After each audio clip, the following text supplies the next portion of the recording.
So, this is the late game part of the Max GT Code tutorial. Here it's a lot different than the early game part. Early game part is more about just surviving and getting to the GT code. But in late game, it's more about optimizations and how consistent you can perform the strats. It's a lot of item collection, and you have to memorize the route a lot because I know for me specifically, I tend to forget a lot of the items, so it's important to know the route. So we'll just pick up where we left last time, here during the GT fight. And this first section, Lower Norfair, and also getting the items in Norfair, it's a lot of just 100% strats. Really, the entire late game section has a lot of strats similar to 100%. And you get screw attack after the GT fight. Yeah. Dude, Benergetic, thanks for the subscription. Man, I appreciate it. So, alright. I'm just gonna wait here and talk for a second. Yeah, first subscriber. Thanks, man. You're the very first subscriber. Okay, so a lot of the strats in late game are pretty difficult. The more advanced ones, for sure. They don't save as much time, but of course they do look cooler. And when you are used to the category and you're looking to save time, that's when you can do these more advanced strats that I'm gonna show. Yeah, but for the most part, as long as you can get through the early game pretty quickly, late game, it's just get items as fast as you can, really. So you just want to get as many items as you can. Well, all the items, obviously. You want to get the maximum percentage, so you want to get all the items as quickly as you can. So the strats that I'm going to show, you don't have to do them, right? A lot of this is just for it's just to show places where you could save time, like 3 seconds here, 4 seconds there. In some cases you could save as much as like 10 seconds doing some of these strats, and as long as the late game is a lot longer section, it's like, I want to say, an hour of just collecting items. So you can really save a lot of time in this section if you do more of the advanced strats. And so that's what I'm going to be showing. Some strats I'll talk about, but I may not be able to do them just because of how difficult they are, but I'll try for you guys. And thanks for the bit spend, appreciate it. No pop-up notification yet. I'm gonna set those up. Alright, so here's a first strat. You can once you come out of GT, you grab screw, you're space jumping, shoot this super gate, and then you can select power bombs and charge a shot, and then you release it during the door transition, and you can lay a power bomb right there and go through here.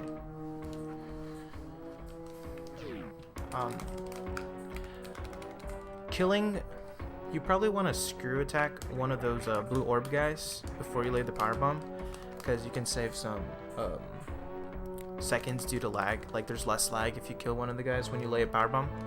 So you might want to do that. But it's just like a couple frames.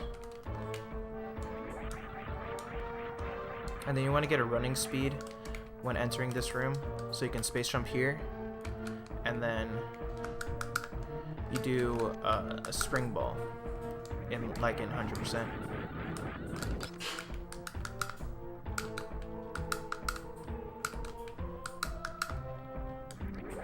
Let's see if I can get it.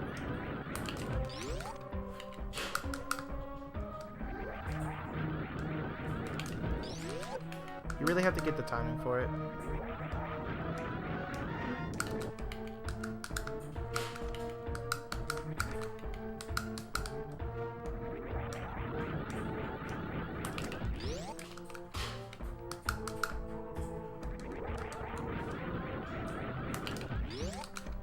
It's really not the end of the world if you don't get through the door, like what I'm trying to do.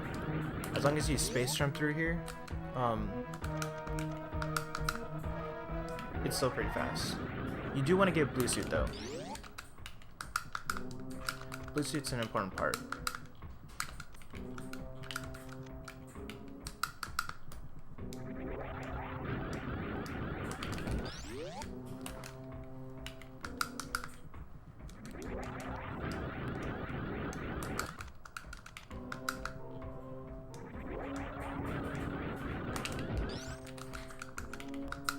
I'm just gonna give it one more attempt.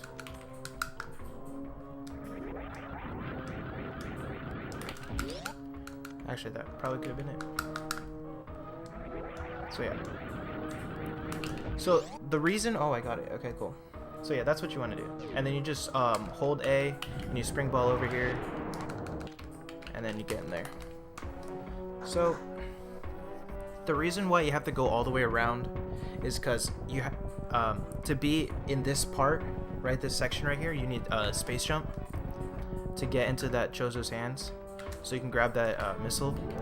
And since you have the lowest amount of items in order to activate GT code, space jump isn't included in those items, so you can't come this way, so you can't grab that missile tank early. So that's why you have to go through the back way, activate GT code, and then come all the way around. So it does waste some time, right? But it's necessary. So here's a pretty cool looking strat that is super consistent, because there's no way you're gonna fall into the crumble blocks that's in the next room. Absolutely no way, and it saves time, and you're going pretty fast through the room. So yeah, it's just a small little strat. See, so you shoot the door, then you morph, and you kind of spring ball into the next room, and then see, there's no way, as long as you're holding A, there's no way you can fall through. So super consistent, and you'll be able to get the missile every time. So what it is, it's just two kind of big space jumps. Go 1, 2, then you shoot the door. Oh yeah, and that's probably something I should talk about now. A lot of these strats take advantage of spring ball, since in 100% spring ball is kind of late, so you wouldn't really use it that much. But here you get spring ball pretty early, so we're gonna be using that a lot. So I highly recommend that you learn how to do mid-air mock balls, spring balls, and stuff like that, right? Just get used to having spring ball on the whole time, because that'll really help. So I'll just do it again. 1, 2. You want to shoot so diagonally down, and you'll hit that little bird guy, like that last one right there, and you'll be able to go through him because you shot him with plasma, like that.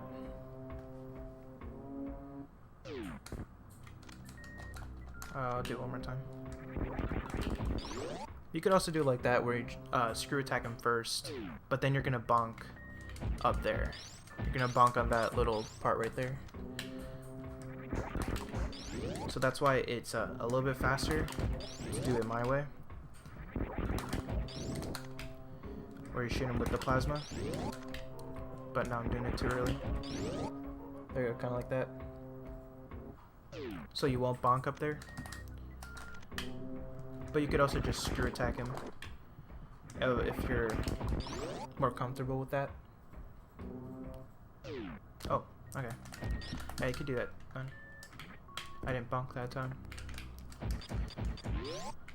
And then charge a spark. And now we're gonna head towards Ridley. After that little detour.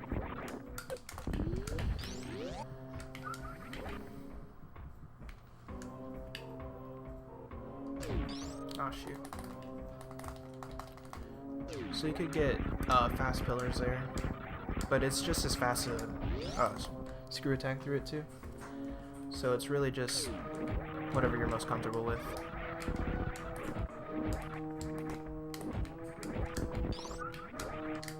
So I recommend if this is your first like run of Max GT Code, you haven't done one yet, and you're not really comfortable with like where all the items are, if you don't really know, then you should probably take notes of the route.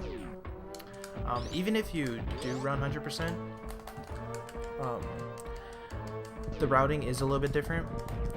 Meridia is like almost identical, and so is Brinstar, but Norfair and Wreck Ship are definitely two of the more different areas. The routing in Norfair is pretty crazy. It's really different compared to 100%.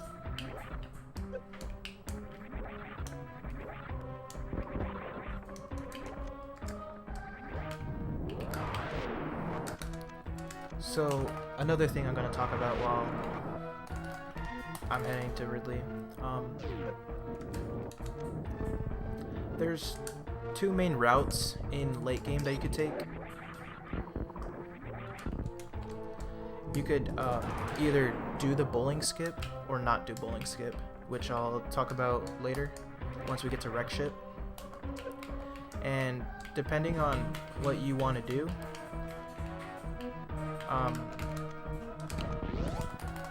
then you have different options on whether you want to turn off ice or not. And turning off ice helps for a lot of strats, especially in Wreck Ship and Brinstar. You could leave on ice the whole time if you want. It doesn't really matter that much, but I'm not going to be showing any strats with ice because I run without ice now, and it really helps because then you're not accidentally freezing enemies all the time and they get in your way. So if you do want to turn off ice but you don't want to do bowling skip, and you'll see what bowling skip is once we get there. It's not really hard, but I can understand if you don't want to do bowling skip, it may seem a little daunting at first. And it only saves like around a minute, I think, maybe even less. So yeah. So if you do want to do, if you don't want to do bowling skip, but you do want to turn off ice, then after the fight is when you turn off ice. Because you still want to have ice for the Ridley fight, obviously, because that saves a lot of time. It does less shots.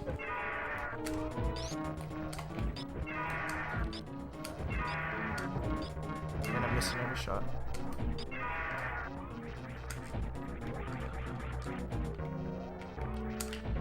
So basically when you're in the getting grabbed animation while Ridley's dying is when you want to turn off ice.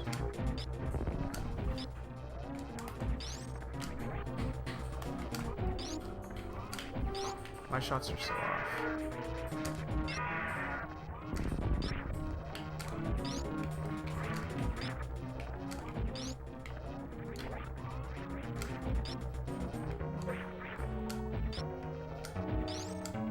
Alright, there you go.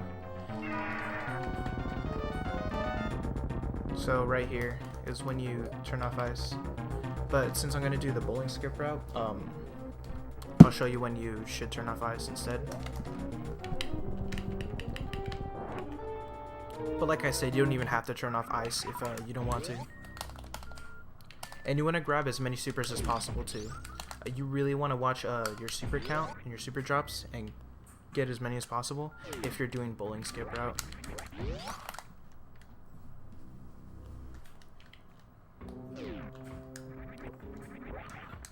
Especially since there's a green gate glitch in Maridia. And, you know, sometimes it can be a real pain. And if you miss it a couple times, you won't be able to do the crystal flash for the bowling skip.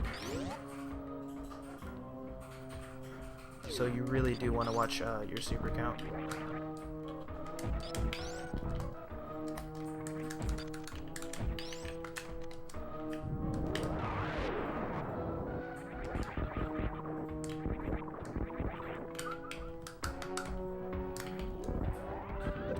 And also, you don't want to have any energy in your reserves either. So hold on, let me check right now.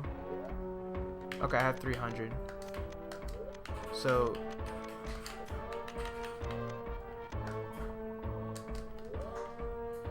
you want to have your reserves empty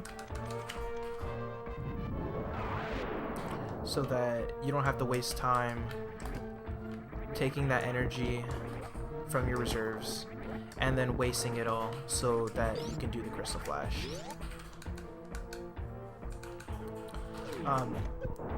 Yeah, so see, like that, I grabbed a big energy tank. I just realized that. So I'm not very good at that part yet of like watching the health drops and everything.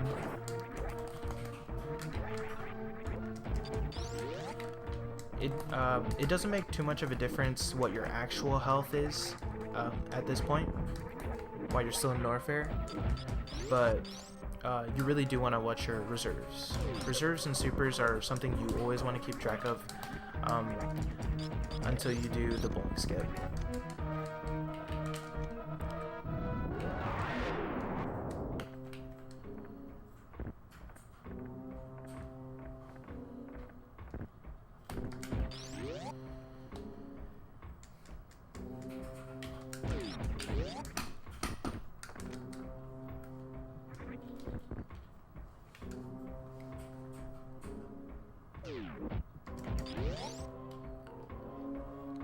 So, yeah,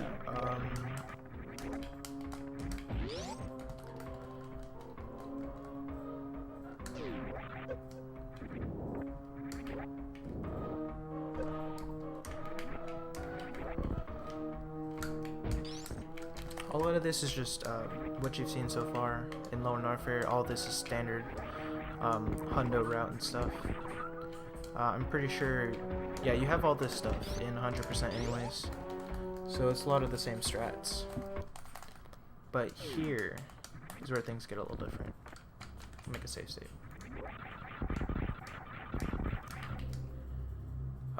You want to deboost off of this little dragon guy, so you can get down here. Because there is a missile there that you should have skipped. That we need. So I'll try and get the deboost again.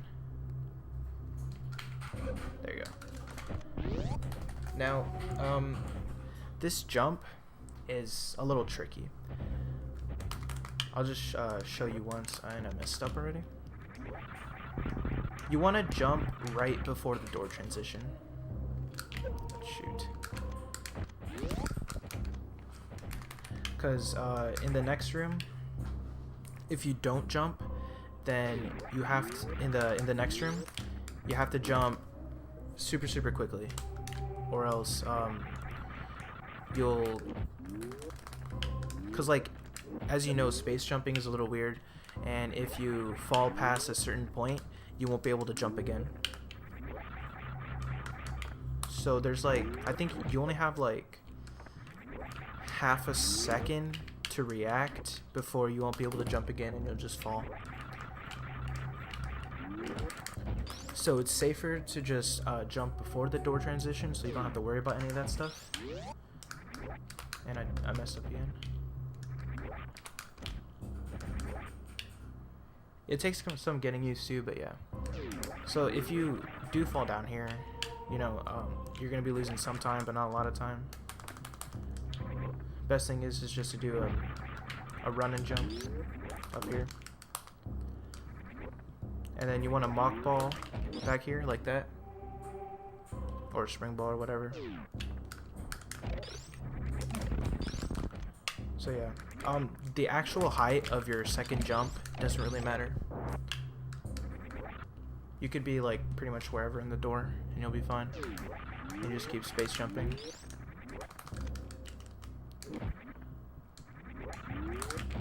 And I messed up.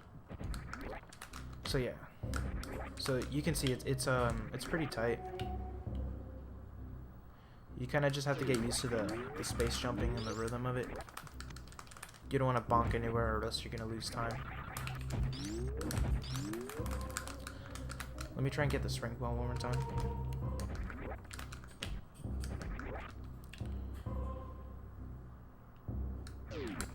Shoot.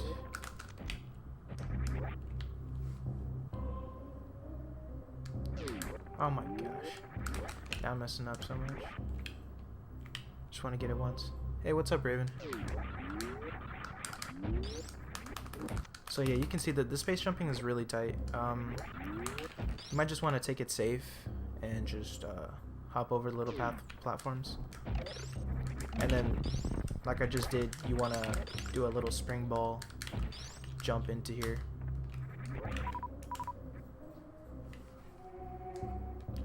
And then jump up here.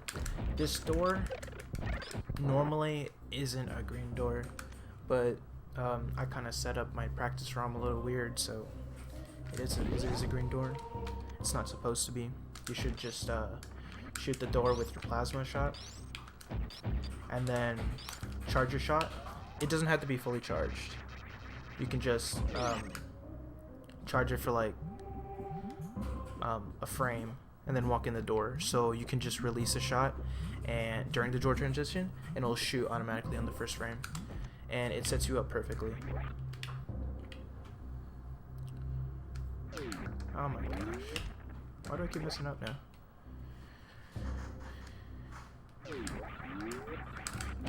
I usually never mess up that jump. Shoot. Whatever. Okay.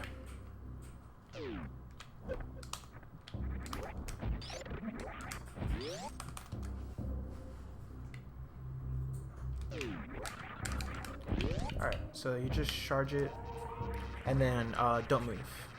Just stop for half a second, and then these two waivers will be frozen, and the shot block will be open, so you can just hop in there. So let me just show that again. You charge your shot. It doesn't have to be fully charged.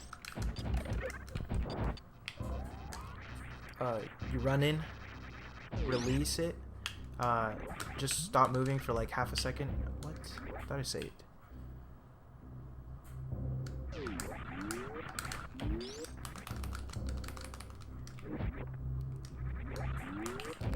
There you go.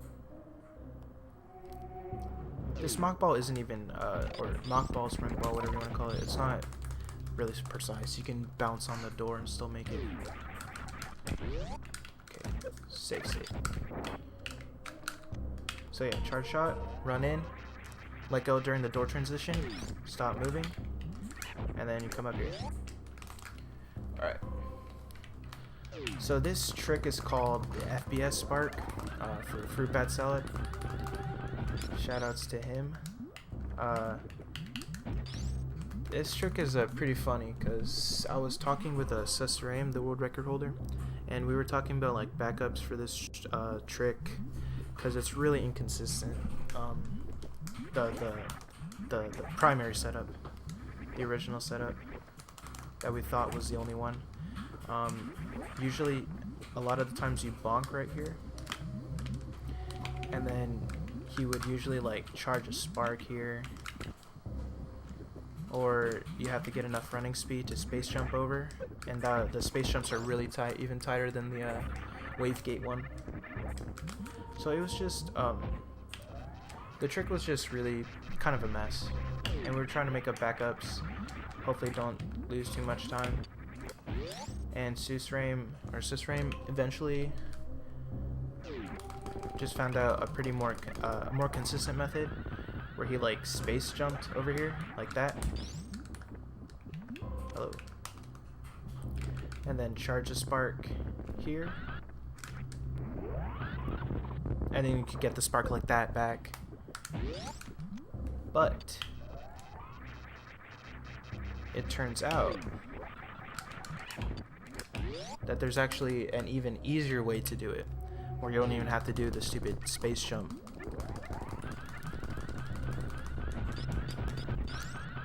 So you charge a spark, you come up here, hug the door, and then you'll make it every time. Like that. It's a pretty sick looking spark.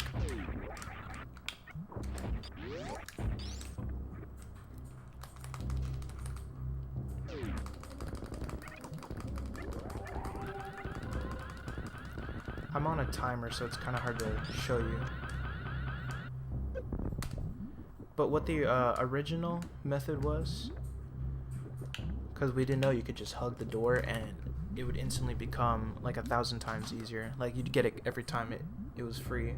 Before it was like a pretty finicky kind of strat that worked sometimes, didn't work sometimes, like sub-pixels or whatever.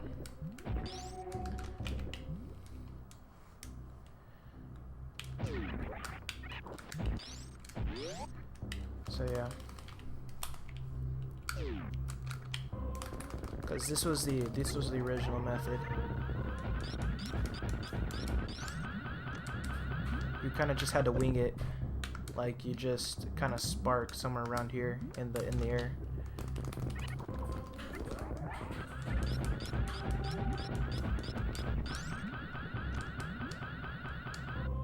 Kind of like that. See, and you'd bonk on the slope like every time. Sometimes you bonk here, sometimes you bonk here, here. I stopped going for it after a while, before the newer setup was discovered, I guess you could say. So you hug the door and you get every time, super free.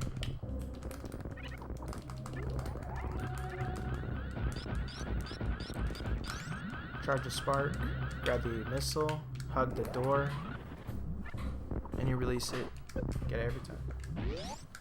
So yeah, that's the new setup. Super easy now.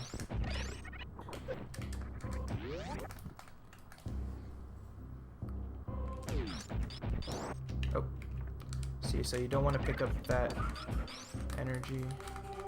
I mean, I guess you do, because you can, because you're not at full health. But if you were at full health and you picked up that energy tank, it would fill up your reserves, and you know, you don't want to do that.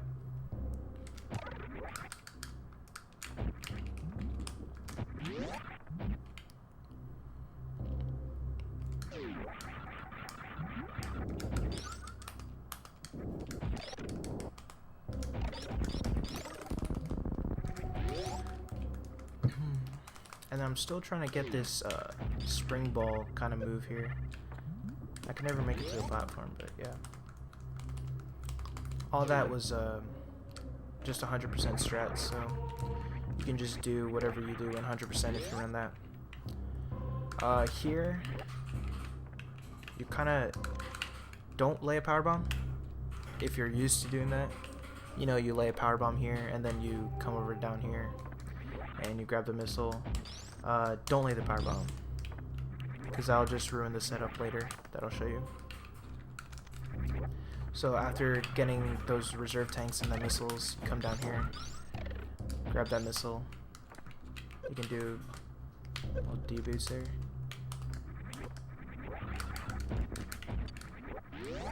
And you have to go back towards Cathedral, which is why you don't want to blow up these power bomb blocks here.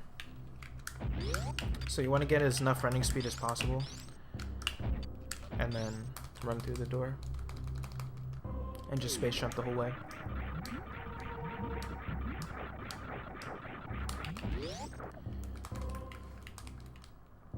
And then get cathedral missiles.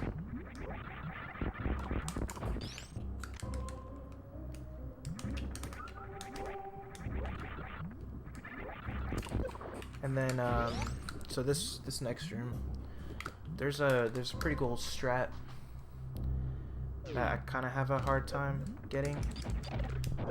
Yeah, it's a little tight, but it's not too bad. It's really not too bad once you get the hang of it. There you go. That's it. I'll try and explain it a little bit, but stuff goes on pretty fast. So you enter the door, bonk that little platform here, and you want to wait like a millisecond. Like, don't wait too long, but wait just enough so that when you press down, you're not accidentally gonna down grab the platform. You don't accidentally do that, you know, or just like gap skip. So you want to bonk it for half a second, and then do a down back, deboost off of this Desgiga or whatever that was right here. You deboost.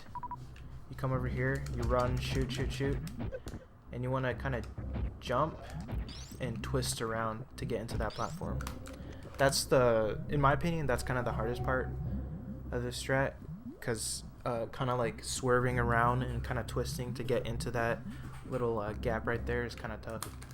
It just takes some getting used to in practice.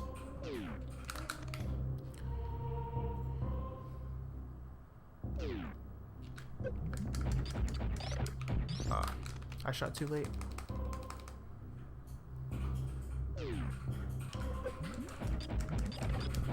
There you go. So it's kind of like that. You want to shoot up and jump at the same time, pretty much. It's kind of what you're doing.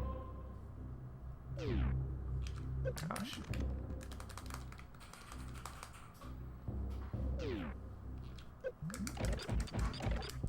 Oh, there we go. Alright, that was pretty good.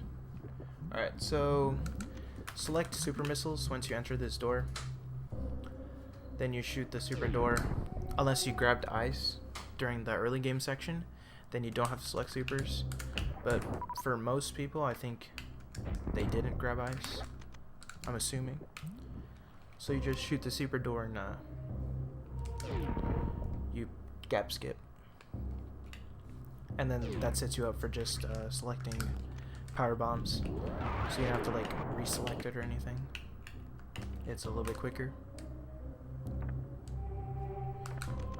Yeah, let me do that again. So you shoot the door, gap skip.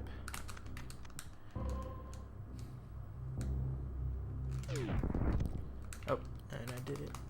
But select power bombs. Come down here, and then you can do like the little 100% strat. Oh man. Like there's a setup for that room, and it's just exactly the same as 100%, so you can just do whatever you do there. I guess I'll show you what I do. I get hit by this flame guy, and then I go through the Desgiga, this copper guy, and then I start shooting. I just start spamming shoot, and I get through it like 99.9% of the time.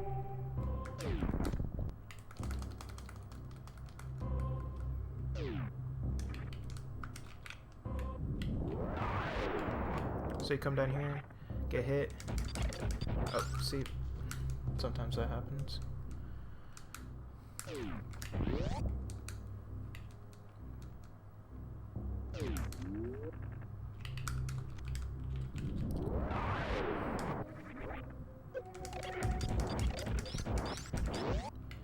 And then you want to shoot that missile there and jump, so you can grab it like that. and then deboost off of that Gamer, whatever its name is. If you do accidentally fall down,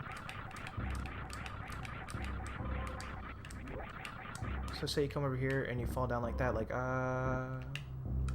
don't don't freak out. Gotta make a safe state. Because what you can do is just shoot down, and you can freeze the little Gamer, and then you can jump back up. Like I'll show you. Although I don't have enough speed to make it all the way. So you can just shoot him like that, and then come up and not kill him. Oh, you don't even have the gap skip. I guess if you have enough speed. Oops.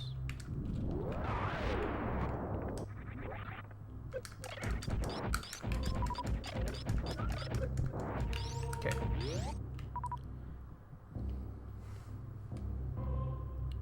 So if you fall down here and you didn't jump, you can just shoot down, and then you can grab the missile that way.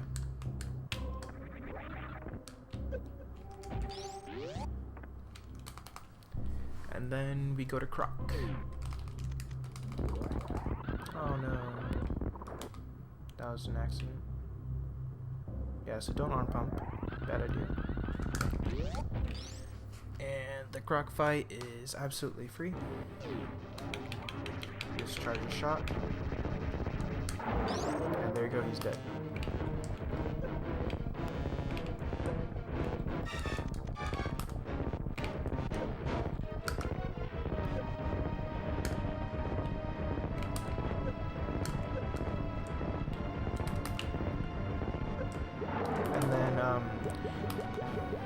You want to do a wraparound shot right here. So what you do is you shoot where I was, charge a shot right here, and you should get it every time. I haven't missed it yet, but I don't know. It's pretty easy. You aim up. You aim diagonally upwards. Charge a shot, release it. Hey, what's up, Sis Ram?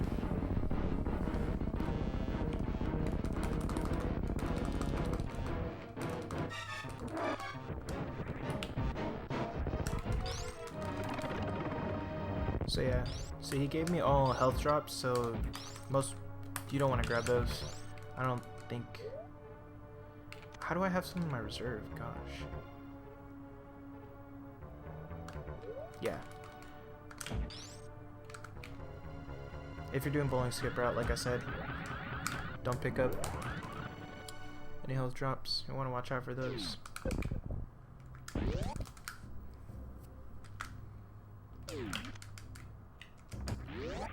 Okay.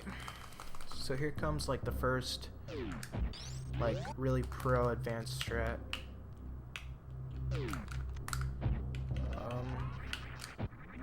You just moonfall here, unmorph, select supers, shoot, deboost, shoot those guys, do like a really tight stutter 3, which I can never get.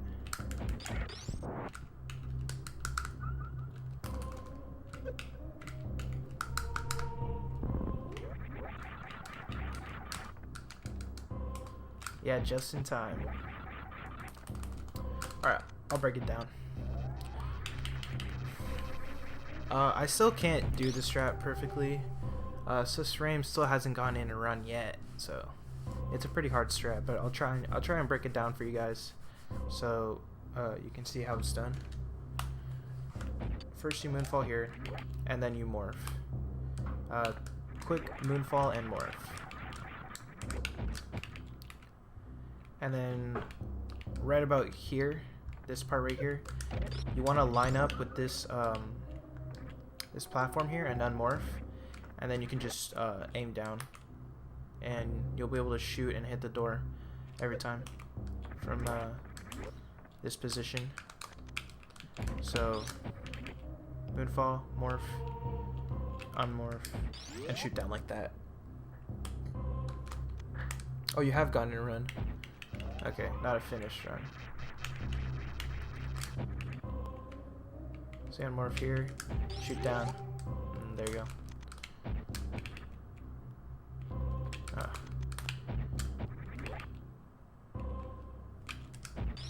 And like that, so aim down, shoot. So that's kind of like the first section, first part. And then, whoops, unmorph, shoot, and then select supers. Select supers, and while you're selecting it, after you've shot, not before, but after you shot the door, slide over to like this part right here, that little section right there. Move over to the left, like that.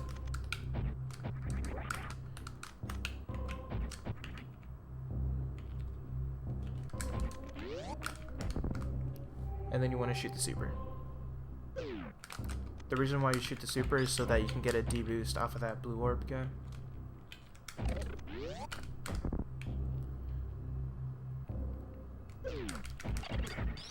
And, oh, yeah.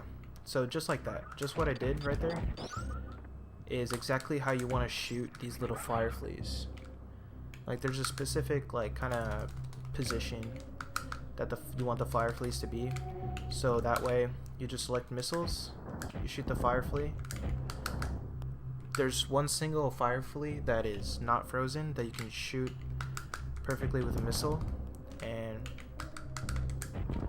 you stutter 3-tap or stutter 4-tap, however you want to do it. But the stutter is really tight.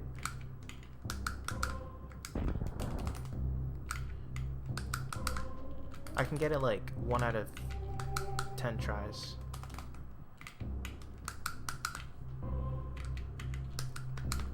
It's a little inconsistent for me, but yeah.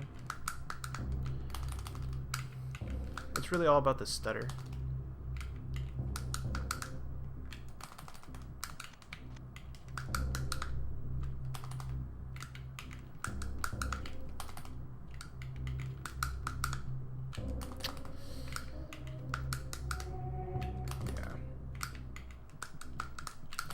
I mean, you could always do like, sort of, I guess, like this half strat, you know? You could do something like this.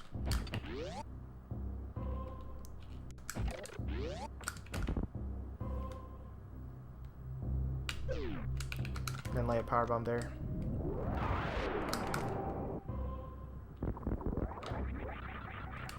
And that's only like 3-4 seconds slower, I think. Can't remember, I did this a while ago.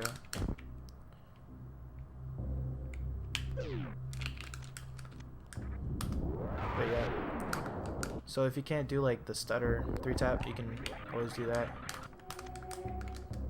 And it's not as slower. Oh, but these guys will get in your way for sure. Whoops. Oh man. Now I'm messing up.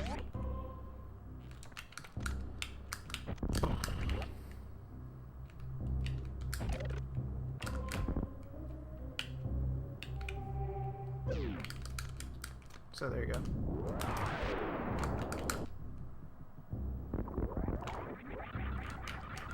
So yeah, if you're like me, not as consistent with your stutters, that's also, it saves a lot of time too. It saves more time than just falling through.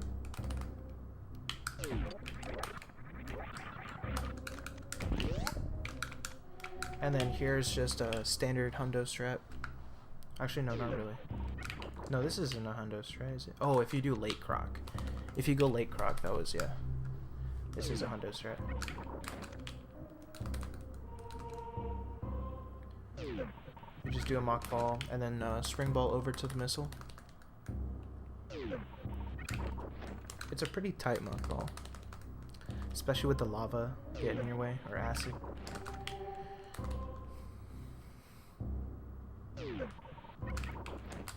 Damn it. Once you get it, you just jump over. Damn it.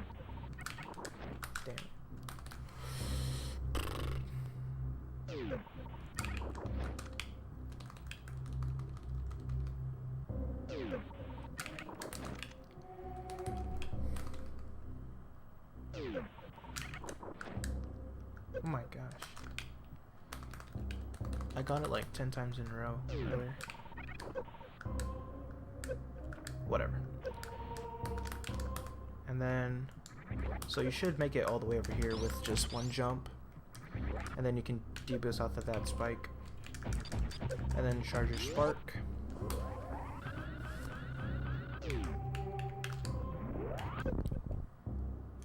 And we're almost done with Norfair.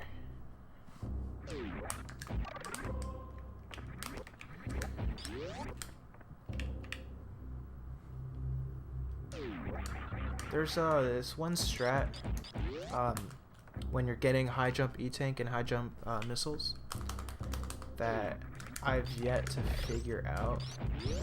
Not entirely sure how it works, but I'll just give like a brief overview of it.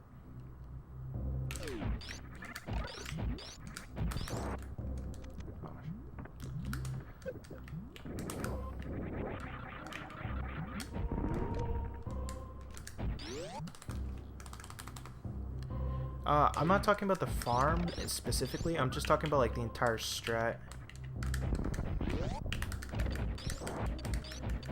Like I still haven't gotten like the right jump, like height or whatever. So pretty much what you're supposed to do is select your power bombs, charge a shot, and then release it. Lay a power bomb. And then if this guy did drop like a super, then you would want to grab it with a grapple and then hop on over. Dang, I didn't do save. I never do save.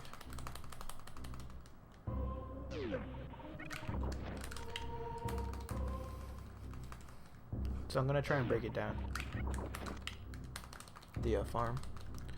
Because it only wastes like a second, and you're gonna get a super out of it potentially, so it'll definitely be worth it if you do get a super.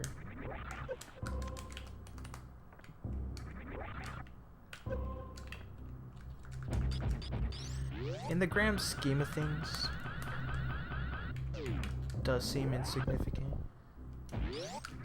but it looks nice, doesn't it?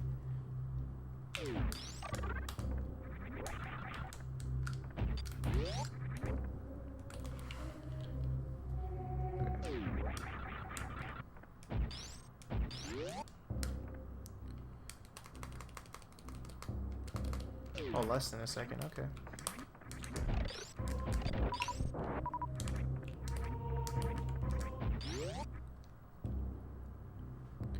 Yeah, you always want supers.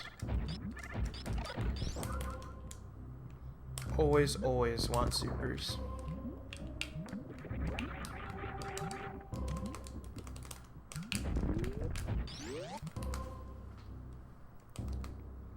Okay.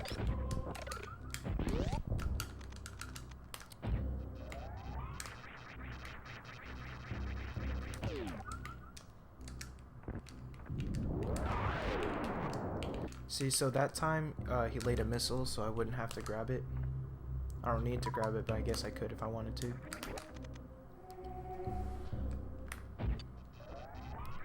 So charge a shot, select power bombs, charge a shot, release it, jump over it, and lay the power bomb.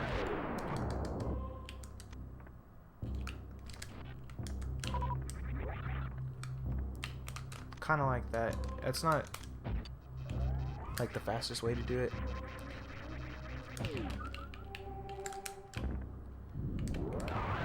Technically what you're supposed to do is break this block and this block too before you do a spring ball jump into here, this little morph tunnel to grab the missile. And then when you come back, you can just select grapple, grab the drop if it was a super, and then go on your merry way.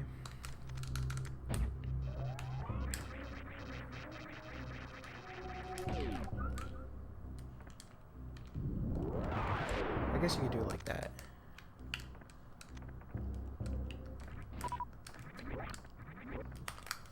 Yeah.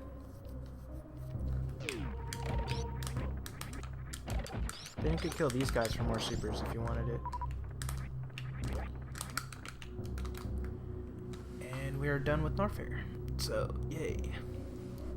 Pat on the back. So if you notice, we kind of just did a full circle around and then kind of a half circle to get back to the elevator.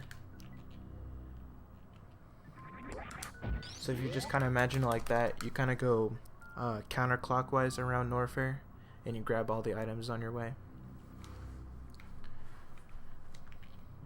If you want to picture it like that.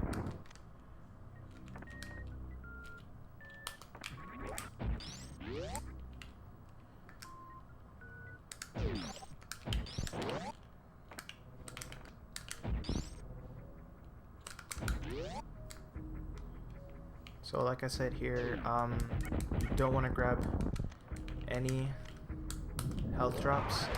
If this guy did drop a health, like health drop or whatever, then you kind of just want to morph over it.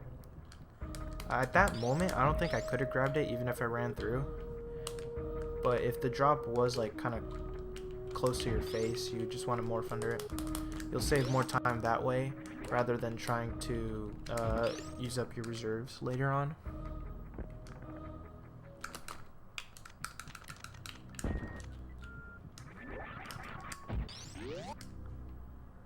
Yeah, I know there's only one drop you can grab, but I don't think I could have grabbed that drop. Oh, I just grabbed the health drop.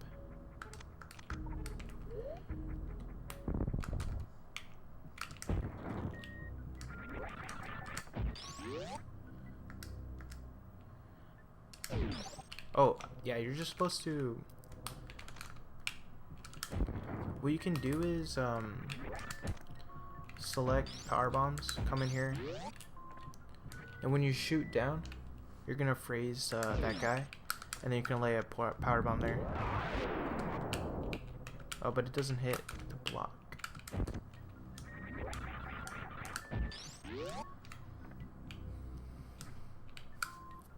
If you're doing bowling skip route and you don't want to grab the drop, you can lay the power bomb like that.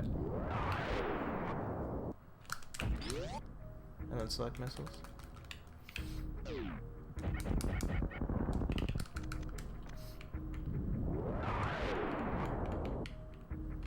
Yeah, see, I don't think I could have grabbed any of those drops. Yeah. So I guess as long as you spam missiles, you're okay. I don't know.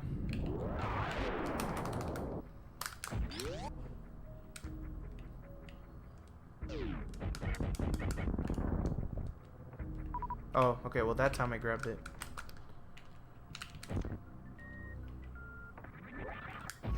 Yeah, so I guess if you just want to be safe, it's the third key hunter on the left.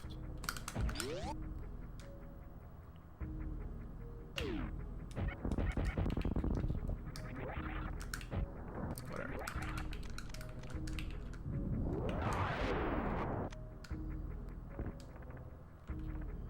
If you, oh yeah, I guess. You can do a speedball back, but it's really, really, really tight. It looks nice. So I guess if you wanted to do it.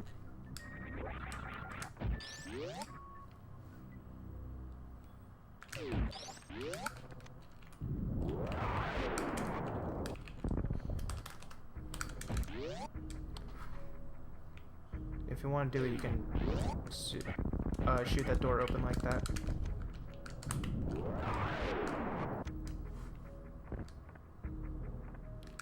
and do like a little stutter. I think it's...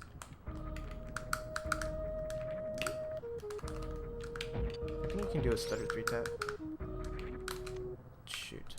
I gotta do a save. Keep forgetting.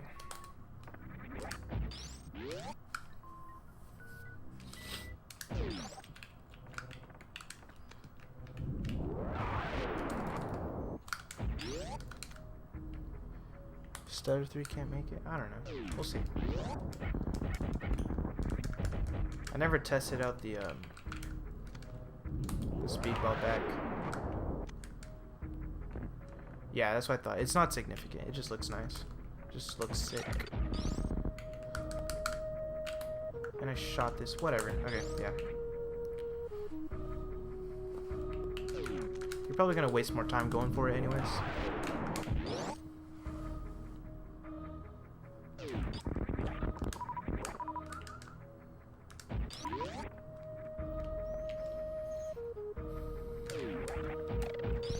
Shoot.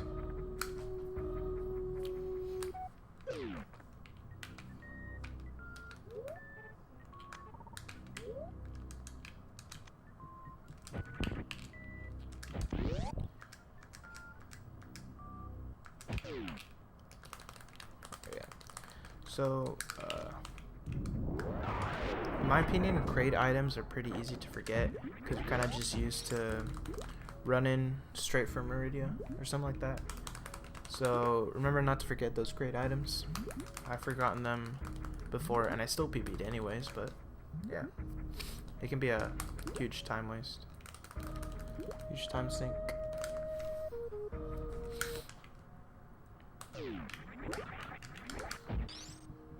A lot of this stuff is pretty much in the entirety of Meridia is just 100%.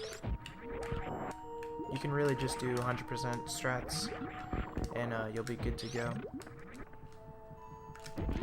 But there are a few rooms where your item set will help.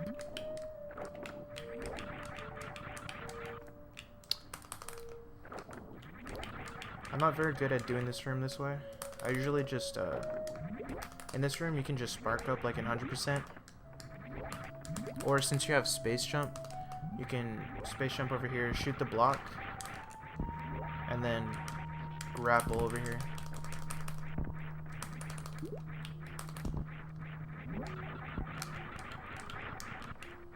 Or you could just, instead of grappling that block, you could just space jump normally. Like that, to get the block.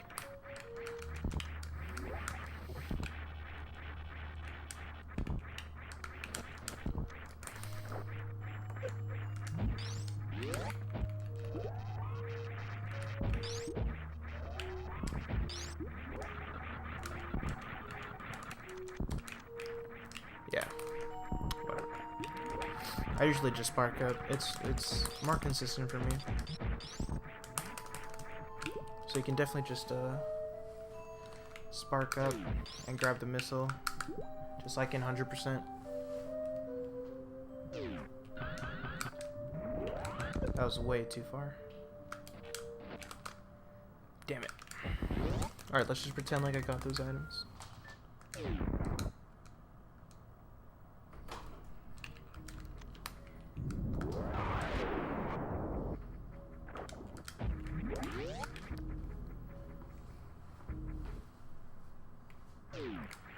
I need like a little alert thing to remind me to like make a save.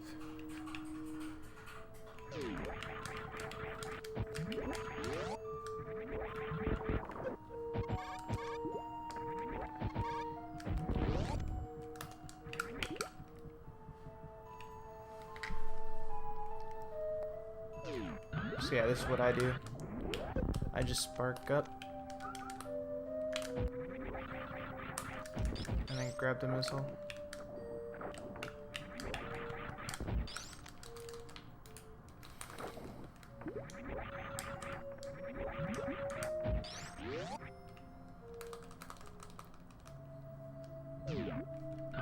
And then, like I said, the route is exactly like 100%, except you're gonna skip plasma and spring ball since you already have them.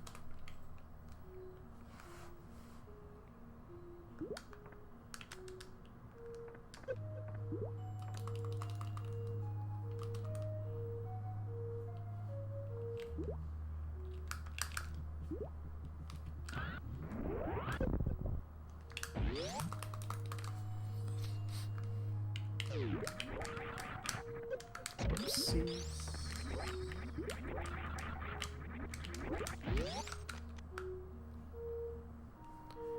You can deboost off of this fish.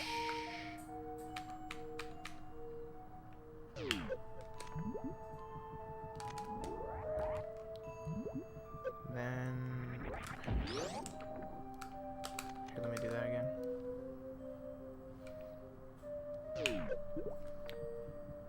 You can space jump and not get hit by that ouch.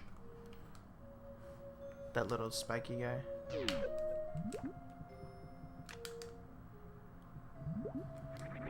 Like that.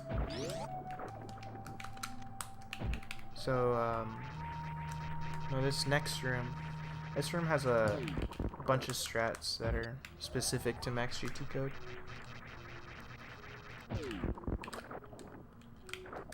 That's one of them. So this guy, this crab guy, if he shows his face. Low. There you go. So if you enter this room the way I did, like running from the edge of that other platform, if you charge a shot and then release it as soon as you enter the room, yeah.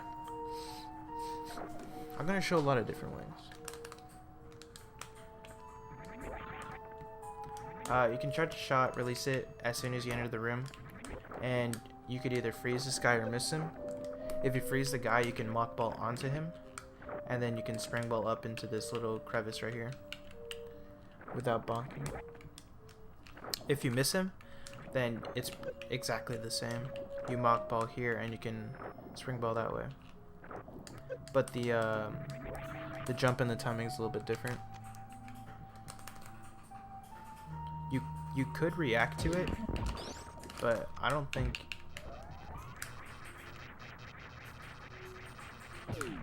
anyone's that fast. It might be possible, I don't know. But you're gonna have to react pretty fast.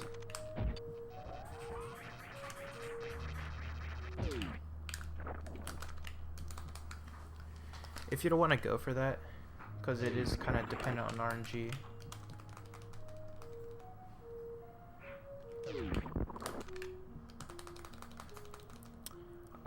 You can do this other thing that I forgot how to do.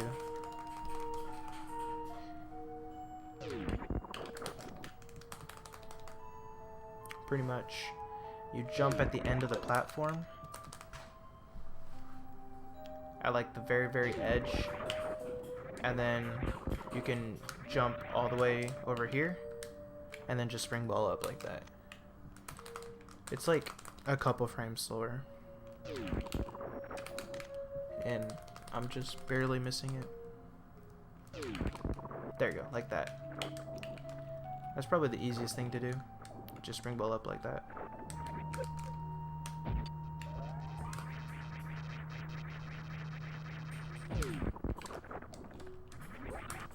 However, get through there. And then, if you have trouble space jumping through here, like trying to get that jump up here, there's a pretty consistent setup that you can do. You can start running from here and do a space jump right here on the zigzag formation in the wall, and then you do another jump, and that's it. And you can make it up here every time. Jump, jump.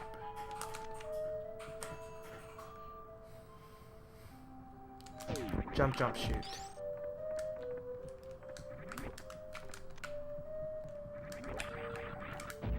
And then you down grab.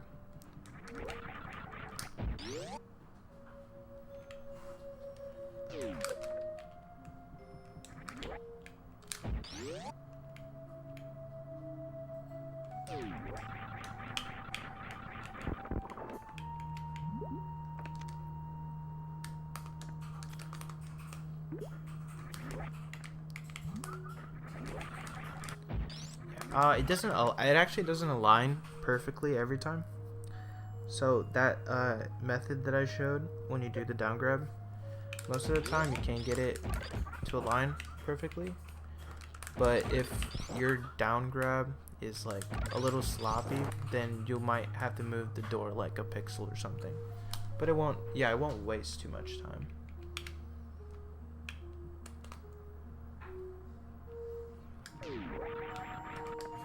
Alright. So I'm going to attempt to do this cool strat here.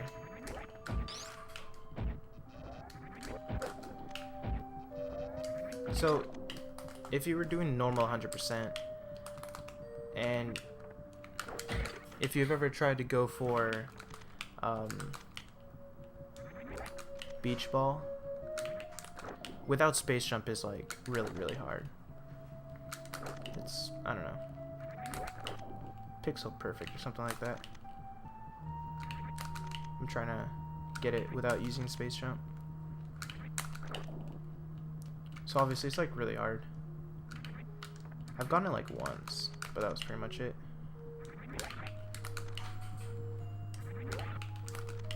So yeah, you can do an easier method with space jump, where you jump like right here in between these two holes.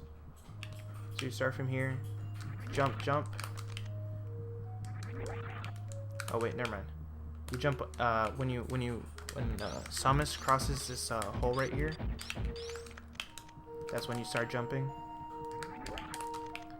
You do a jump, and you can shoot the door like that. You spring ball over.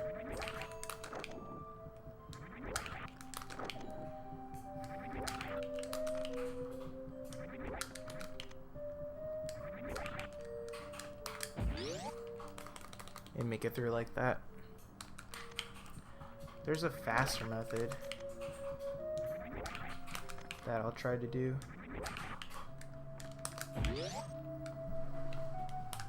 That it's pretty much the same concept. You jump over here, you spring ball, right? You bounce here, you spring ball up. Except you also shoot the door right before you mock ball. So you can just like as a ball, just spring ball all the way down, and it's pretty smooth. I'm gonna try to get it.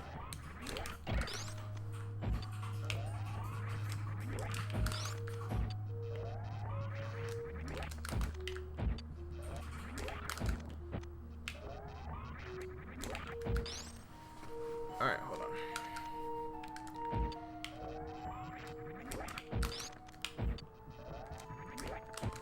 Like I said, it's the same concept, except when you mock ball into this hole right here, you also release a shot at the same time.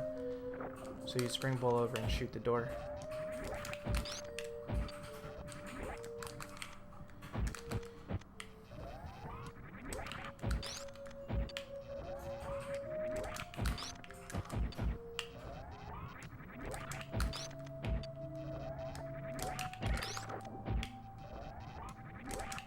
Oh my gosh.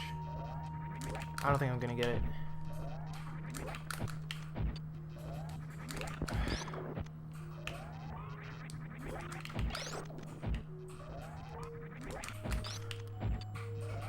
I think this mock ball is tighter than 4S. Because in 4S you have like different positions you could be in, but there's only one position that works.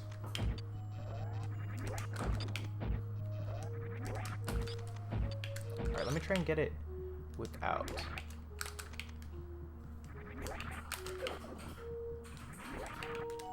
Okay, like that. Okay.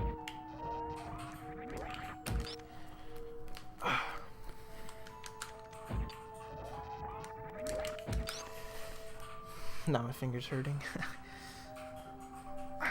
Okay. Yeah, it's really tight.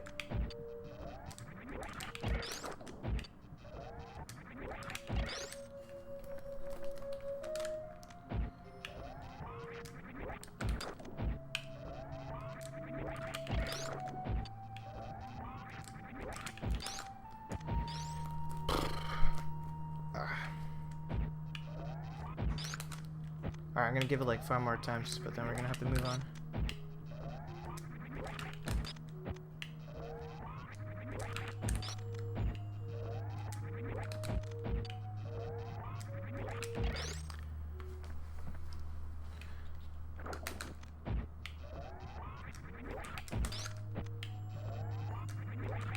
Oh, dude, that was so close. So I guess if you can kind of see, like, the concept of this jump. Oh, there you go. That was almost it, but I didn't have enough speed. So that's pretty much what you're trying to do there.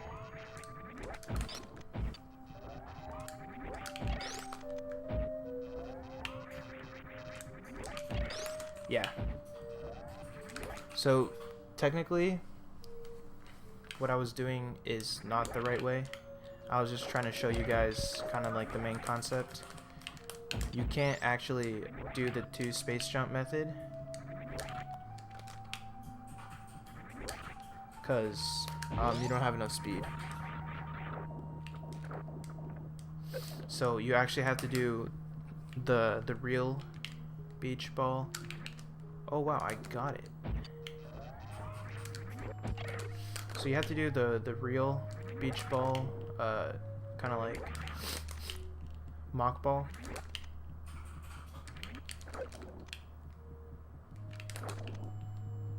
Okay, I have to stop focusing on this too much though.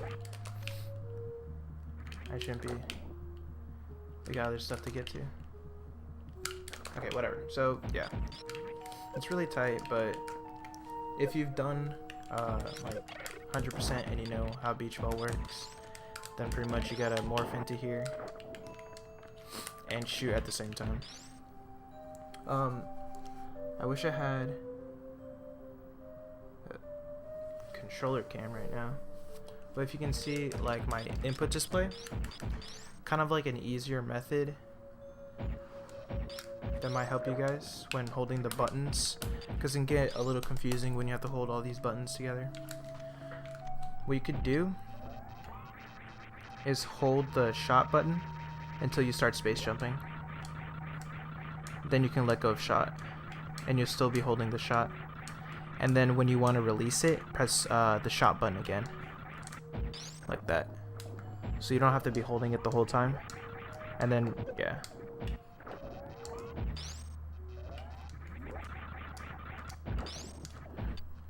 So you can just hold it until you start space jumping, and then just tap it. Tap and morph.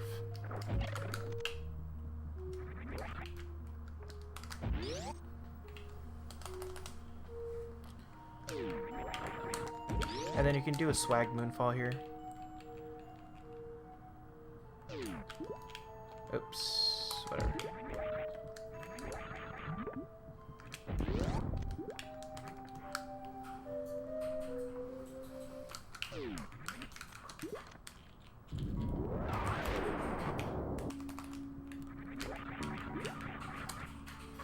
And then we're off to fight Bot Toon.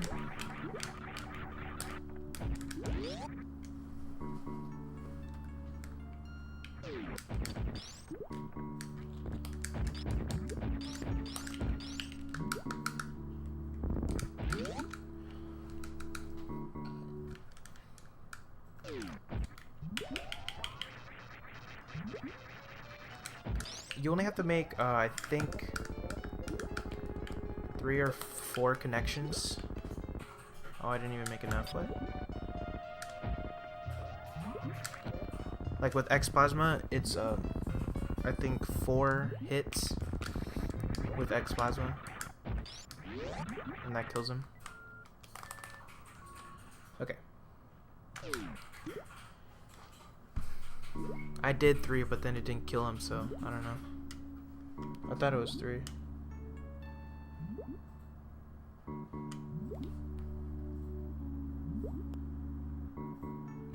Yeah, maybe I just didn't I wasn't efficient enough, but whatever. So this is where the 2 routes really start to come into play. To do bowling skip, you want to get hit as much as possible and not take any health drops, right? You want to keep kind of cutting off your health a little by little as you go on. Like sometimes you only take like, I don't know, 5 damage, right? Might not seem that much, but if you keep going along in Meridia as you're collecting items and you take like 5 damage here, 5 damage there, 5 damage there, you'll slowly like start cutting your health down to get it in good crystal flash range. If you're not doing the bowling skip route, if you're just not going to do the crystal flash or the x-ray climb or anything like that, then you can just do Meridia, the rest of Meridia, however you usually do in 100%. So you don't have to grab the energy tank right here that I'm about to grab.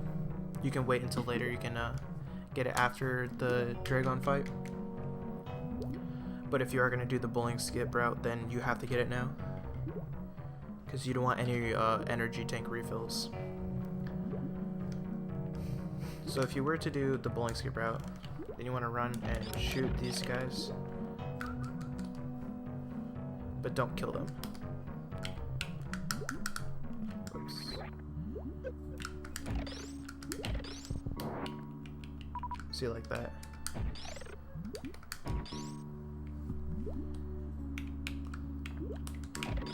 Kind of messed up. Whatever, I'll just try it again. So you grab the energy tank, and then... God damn. I did this before.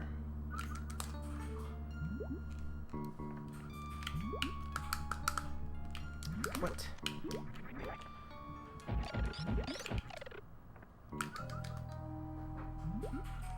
And then you want to get a short charge. Thank you. And then hopefully full healthy, so you can get your health down. But I'm not gonna make it, so I'll just do healthy. Like I said, you're trying to, from this point on, once you get that Batoon E-Tank, you want to waste your health as much as possible.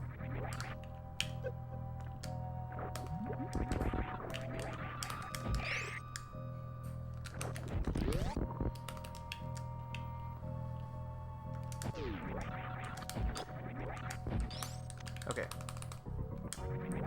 So, first, I'm gonna show the fight how you would do it if you were not doing bowling skip route. Right, at this point, you wouldn't even care how many supers you have, because you probably got like a lot right now. And then all you have to do is just make 6 or 7 connections with the X Plasma, and Dragon is dead.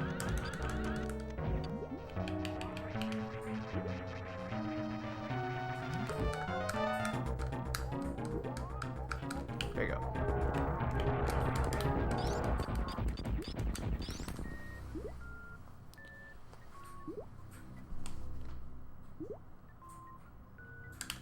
There's also a way for you to 1-round Dragon like I just did with X Plasma and get blue suit.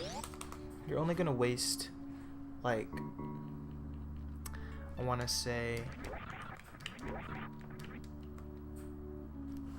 you're gonna waste a little bit of time, like 5 seconds, but then you'll be able to get the reverse Happy back.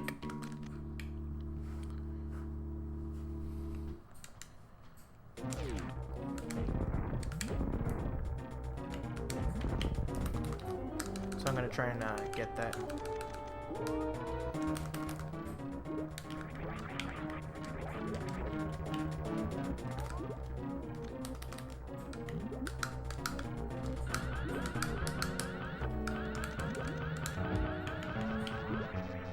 So instead of killing Dragon, you want to... Oh, damn it, I killed him. Okay. You want to do... I think it's 6 shots. So if you get 6 connections, you want to do 5.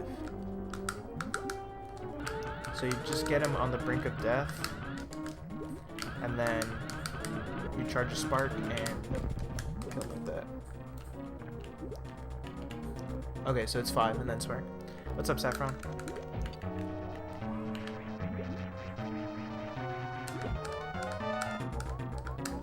Okay, and then like that, but I didn't get the blue suit. I should make a safe state in the room. Wait, no, I can't. Because I have to show the other method first.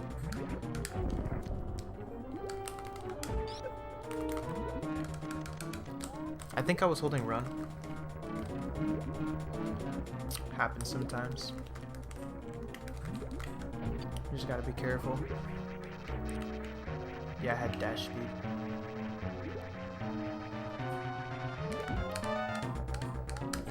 Okay.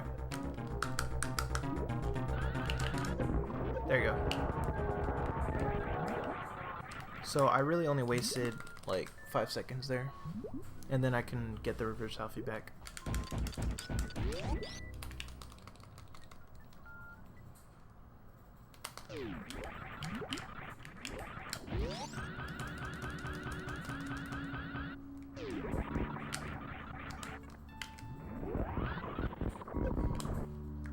Okay, so yeah, that's how you could do it if you weren't doing the bowling skip route. You can just be kind of carefree with it, get some X plasma, and then you can get the blue suit if you want. But it's a little tricky, it's a little finicky, like you see. Okay, so in total, in net worth, thanks to stream, you're gonna save 2 seconds by doing that if you do it optimally. So if you're really confident with getting the short charge and getting the blue suit, then yeah, go for it. But pretty much for most people, if you're a beginner, you probably just want to do the space jumping back, Wumple jump. Yeah, I know. Yeah, the reverse full halfie saves 2 seconds over Wumple. So if you get the blue suit optimally, if you do the fight optimally. Oh, you actually lose time? Oh. Oh, well, whatever. If you want to go for the swag, then I guess you can get blue suit. But you might just want to space jump over then. Anyways. So now if you are going to do a bowling skip route, things get a lot more different. I'll just try to do the fight as optimally as I can, and then I'll explain what I'm doing.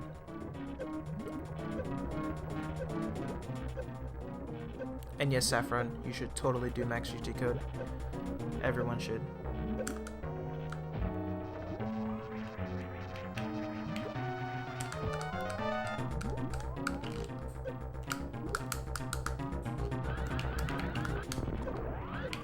Oh, dang. Oh, wow. Okay. So I got chain damage pretty hard. So I just, yeah. Your health is actually too low. So you're actually gonna have to watch out for your health if it gets this low. Okay. So I kind of messed up there. I accidentally pressed dash. Anyways. So since you're trying to waste your health as much as possible, you want to, since there's time, you're pretty much just stalling for time, you know, while you're waiting for Dragon to appear. So during this time, you can damage yourself with the electricity.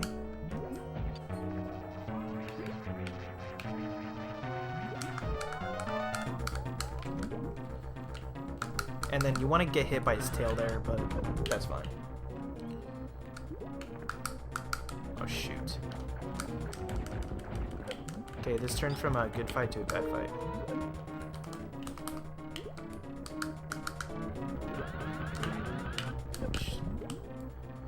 Damn. Alright, you know what? Let's just restart. Okay. So So like I said, you super this thing, then you start taking damage. Take as much damage as possible. Oh yeah, it's way less. It's more like 1/5 of the game, I think, is covered in early game. Late game is much longer.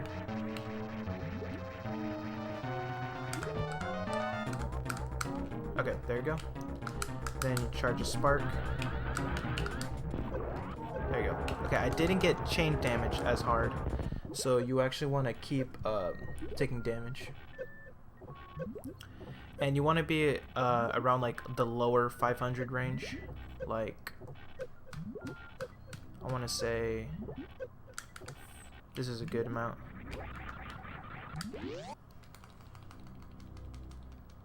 Oh, late game is pretty much everything after GT code. So there's no mid game, essentially. I started off after GT code, post GT code. So yeah, why you want to take damage is because for the bowling skip route, you have to do Crystal Flash into X-ray climbing, and I'll talk about those the actual bowling skip once we get there at Wreck Ship, which is coming up shortly. And yeah, so there's 2 tutorials, and then I did make a 3rd mini tutorial on Phantoon, because there's a lot to talk about, especially in this category. But yeah, the early game and late game tutorial cover the whole category. Yes. Okay, I'm not sure what else I have to explain here. So you want to take damage off of that electricity thing with your grappling beam as much as possible, and then you want to X-Plasma him with 5 connections, right? Kind of like what I said before. Shoot. The whole point of this is because, well, damn it. The reason why you want to get Blue Suit and why it's more important to get Blue Suit if you're going to do bowling skip rather than not doing bowling skip is because you can do the reverse halfie, and the reverse halfie will waste more of your health. So it's actually more beneficial in the long run to get Blue Suit so you can spark back.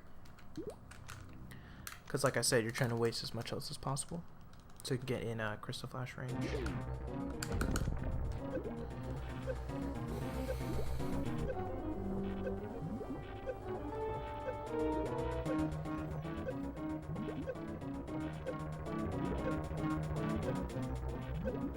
Okay, so I'm just gonna try and focus here. This is gonna be the last time I'll do this fight.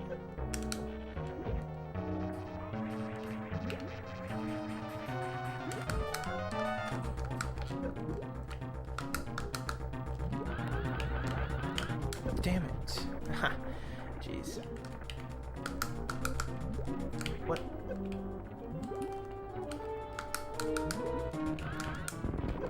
There you go. And then spark off of that.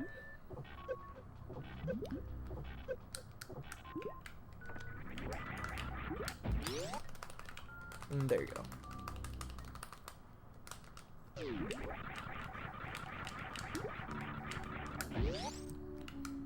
Shoot, I pressed and I didn't. Ugh. I want to try and do an optimal Dragon fight so I can show you guys how it would look. Okay, yeah.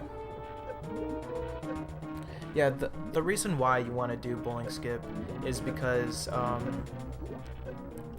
the cutscene when you get into the Chozu's hands and the bowling room,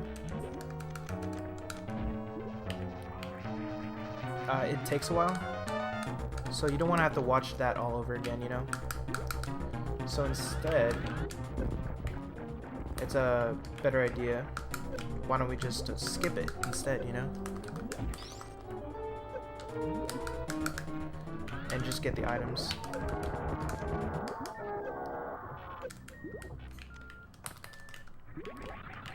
So it saves like 30 seconds, I think. Yeah, so yeah. I'll show that later. Don't worry. But right now I'm focused on getting a good... It's not hard at all. No. As long as you know the setup, you're good to go. Okay. I promise. Last time I'm gonna show this Dragon fight. After that, if you got any questions, you can just DM me, or you can DM SosRaim.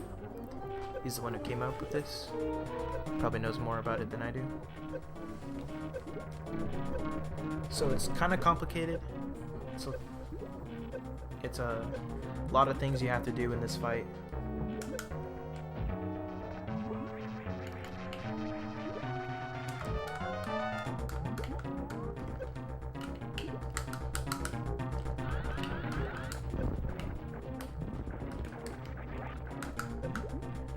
Gosh.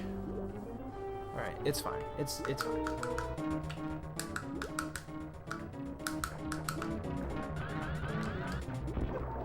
I didn't even get blue suit. Okay, I don't care anymore. I do not care.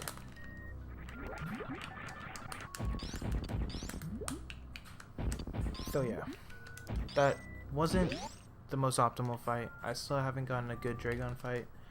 But pretty much you want to leave here with blue suit. Charge it there, and then release it here.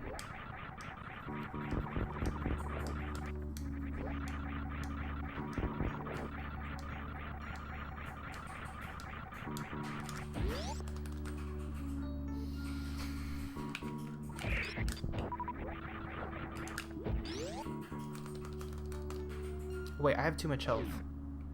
I should be at like 300 right now. Fine, we'll do it again.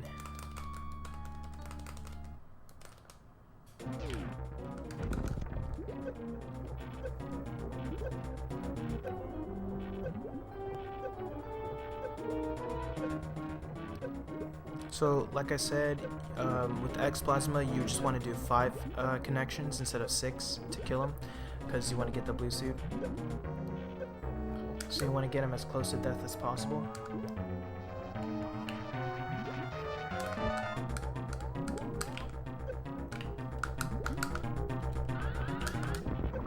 There you go. So you kind of do want to get chain damaged, but obviously not to the point where you die. But like getting change damage like a couple times is pretty useful, so you don't have to keep reducing your health a lot. There you go. So that's kind of the health you want to be at right there. Then I'm gonna make a safe state here. So if you didn't do a bowling skip route, then this is when you would get the E-Tank, unless you grab it after Plasma. So then you could do that, but yeah.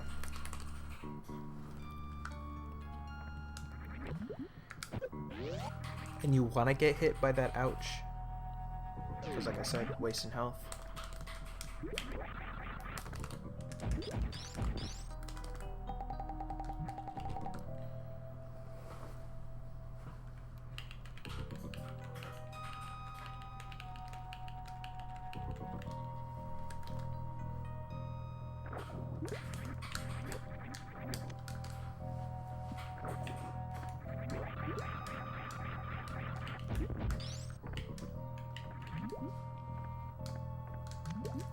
And you can do this little like running with the spring ball right into that morph tone right here, so you don't even have to like jump or do anything. You can just roll right into it from the item over here. We're gonna call it the hero roll.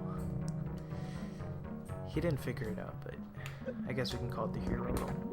If you do that in max GT code, call it the hero roll. But it's only for this category.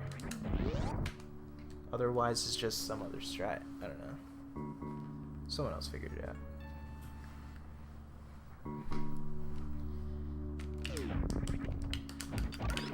So, usually, if you were doing 100%, you'd go up here to Plasma. But since we already have Plasma, we can just Moonfall down here. And then get hit by that ouch.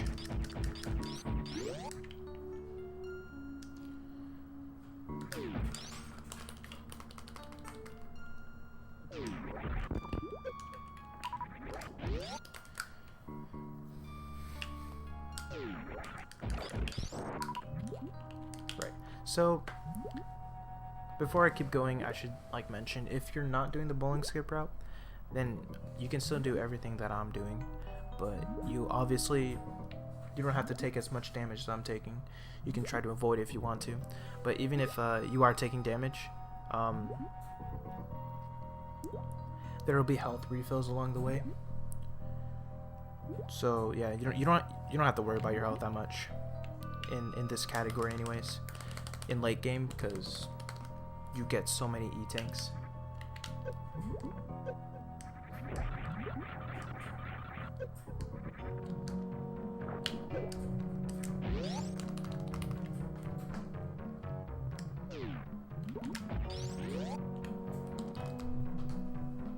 And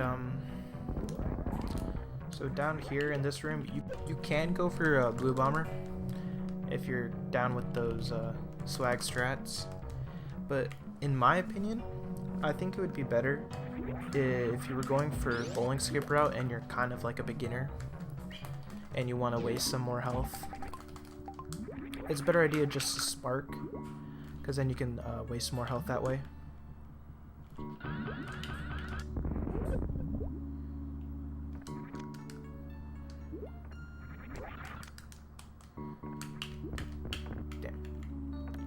So yeah. And then we're almost done with Meridia.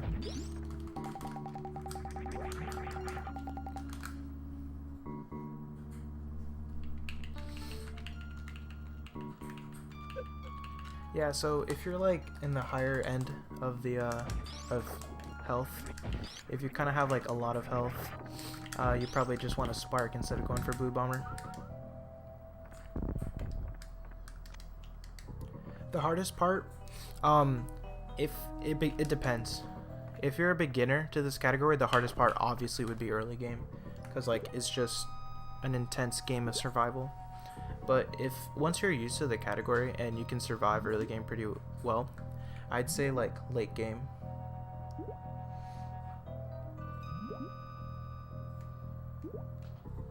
Late game is really hard when you're a pro, like Susram, because there's so many like 5-second time saves that are just so difficult. Okay, what I tried to do there was called the triple D, which is like a 3 D boosts in a row, but I'm not even gonna show it to you guys because it's stupid. It looks really cool. I mean, I want to try and show it sometime, but I didn't practice it enough. Sorry guys. It looks cool, and pretty much the concept is you want to get a D boost from one of the Evers, like the shrimp guys, like little spores thing. You want to get hit by it, so then you D boost. Oh shoot, I didn't even look at my health. Crap. Alright, whatever. Wait, where am I at right now? Where am I at? Do I have to do everything all over again? Alright, just pretend I did everything already.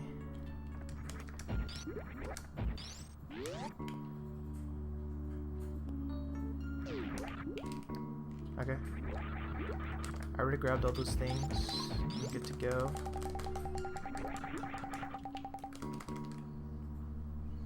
Yeah, hardest part of early game is wreck ship.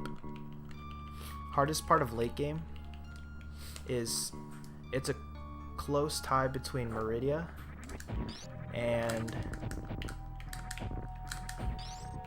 Meridia and like Brinstar.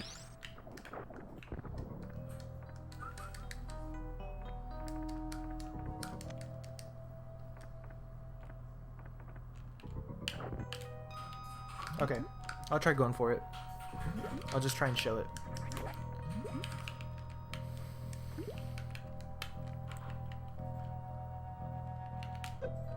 The concept is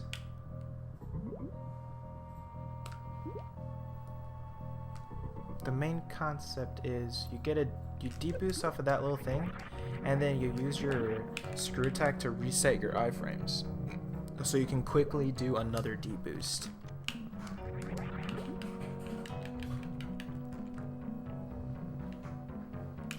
Damn. It's really hard. Because you have to get 3 perfectly timed deboosts in a row. And you could get all the way to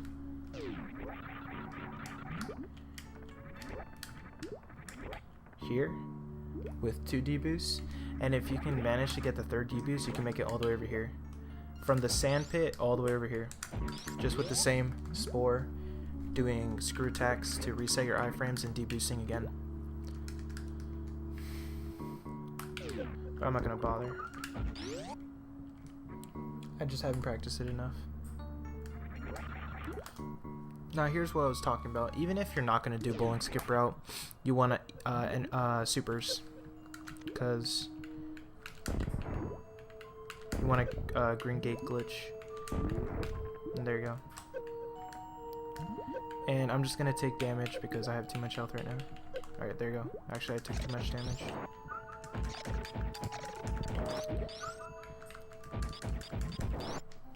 Shoot. And then you want to charge a spark there, but I messed up.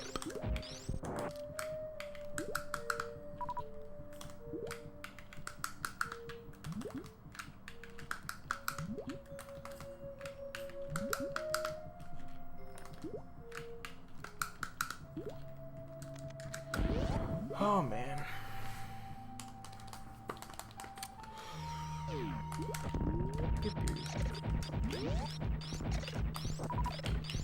Alright.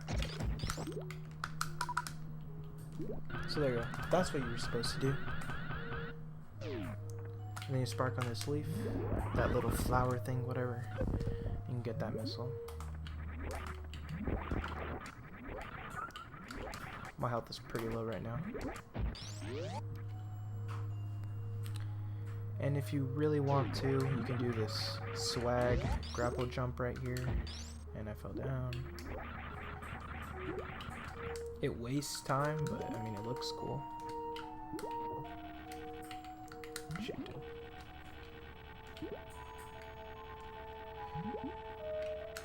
I'll try and show it. Oh my gosh. No. It's not as hard as it looks. You just kind of have to get some momentum. And you're gonna do grapple jumps all the way up into Meridia Escape, or whatever you want to call it. That room up there. Whatever.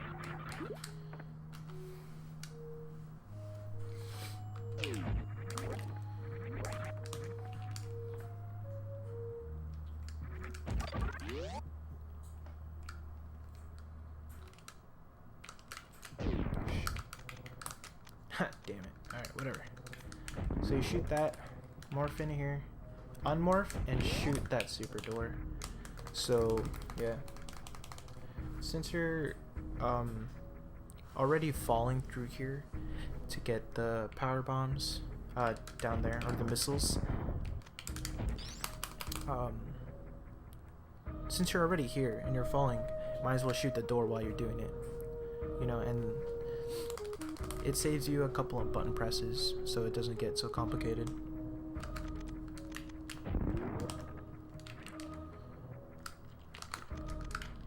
You kind of just have to get the timing for it.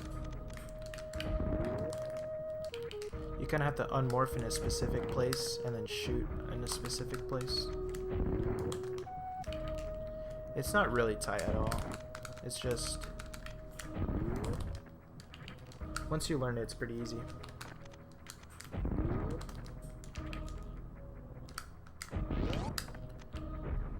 And then you come down here, shoot these blocks. This door should already be blue, but you know, I kind of did some stuff with my practice ROM, so yeah. Then you want to select power bombs.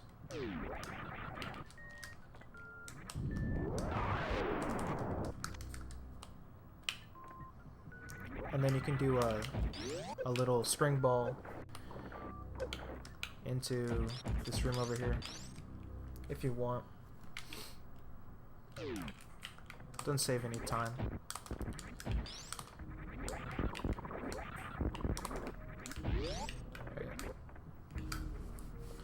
And then you can do a screw attack here to attack, damn it.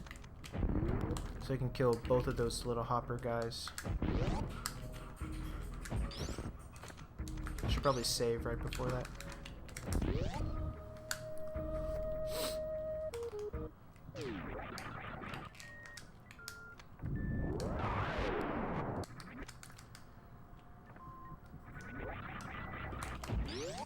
Oh yeah, I'm skipping that power bomb. You should have already gotten it before. That was just, you know, it shouldn't be there.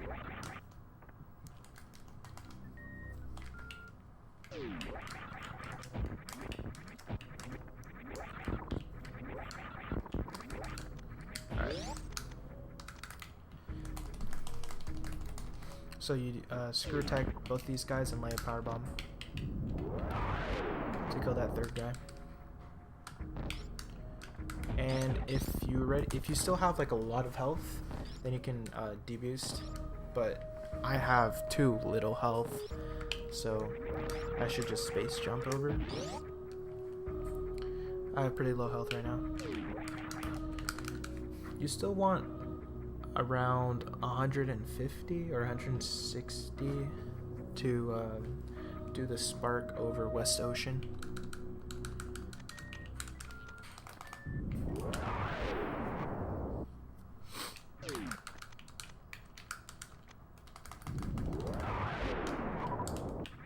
I didn't need to do that. I don't know why I did that. Okay, so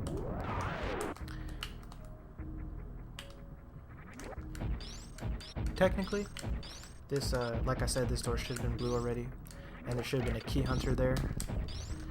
So this strat won't be accurate, but pretty much what you want to do is shoot the key hunter and then spring ball over the moat like that. Shoot the key hunter, shoot the door, and then you can spring ball over the moat. But I'm not getting it right now. There you go, that's it.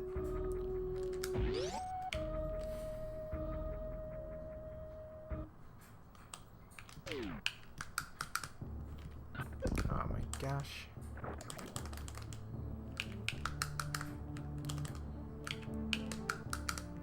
Come on. Whatever. Ooh, just barely. I'm gonna super that door. You shouldn't have to, because you already came here before. Then I'm gonna see if there's anything in my reserves. There's nothing. Okay, good. Alright. Let's try and get rid of that beeping. Alright, well, whatever. So, this is bowling skip. This is the bowling skip I've been talking about the whole tutorial. It's not particularly hard, but it's... I did make a save. But it can seem a little daunting, right? It saves like 30 seconds, but then you also have to worry about health drops, you have to worry about super drops, and you have to worry about all these things. So if you don't really want to worry about that, then you don't have to do bowling skip. It's not required at all. but it does save time, so you probably want to go for it. There isn't really like an extremely accurate setup with a lot of visual cues for me anyways. You kind of just wing it. I'll try and get it, and then I'll explain it.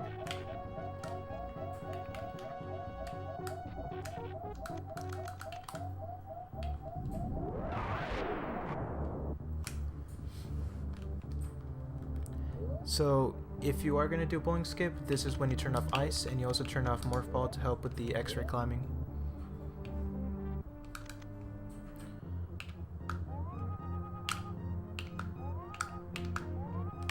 I have really bad X-ray climbing. I'm really slow at it.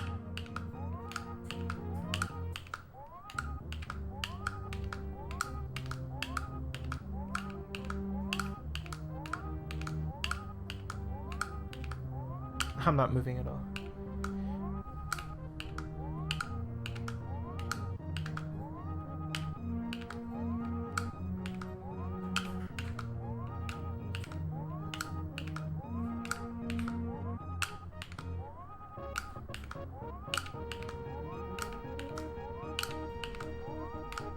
So that's another thing. You probably don't want to go for this if you're like bad at X-ray climbing.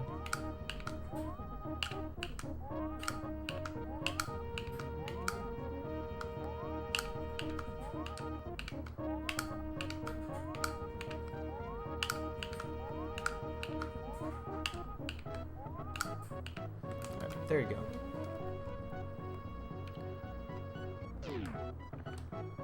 Every time I've done this, I always end up in the floor, but there is a way where you can end up out of the floor.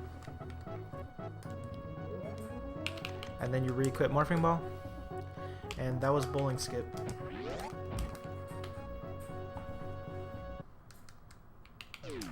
And the reason why we do this is so we can get the missile here and the reserve without having to go through the bowling cutscene again.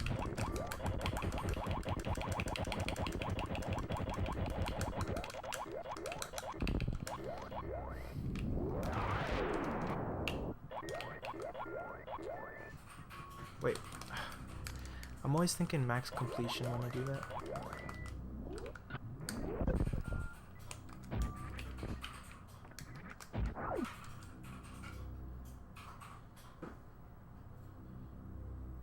Oh, so you want to end up in the floor?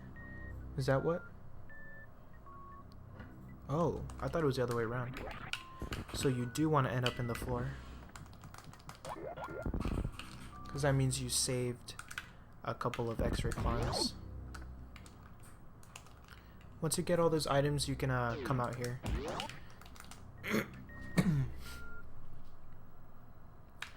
So there already are a couple of bowling skip setups and stuff that you can look at that Sesrame has on his YouTube channel.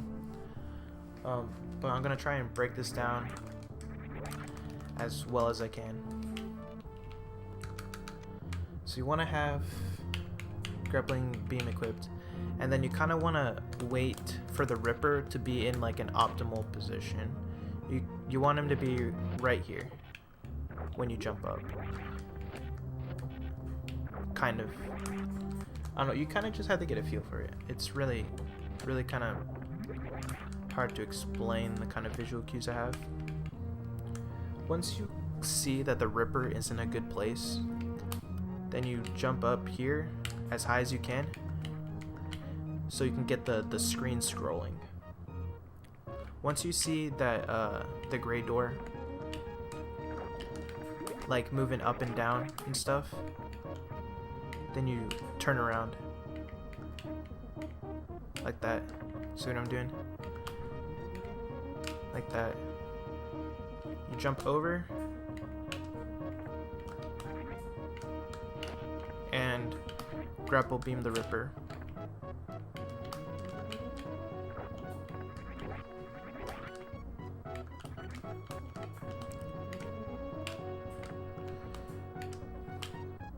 This is how you want Swamis to move.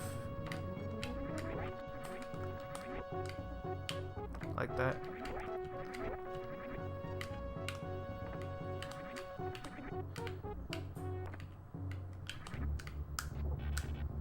And then you want to get her stuck in the wall.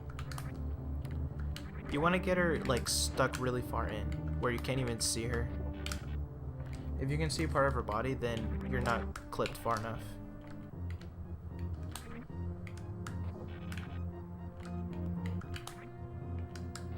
There you go, like that.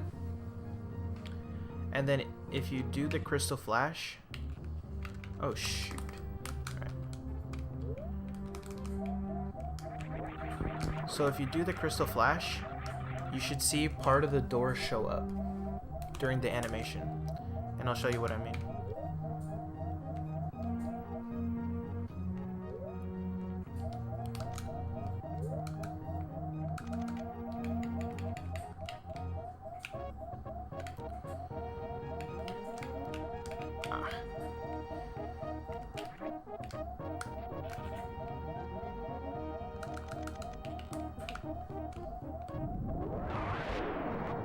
See that? Now you can see part of the gray door, as I did the crystal flash.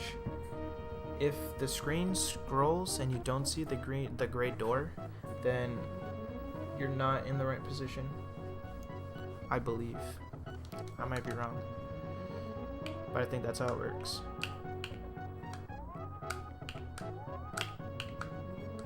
No! I forgot to turn off Morphball.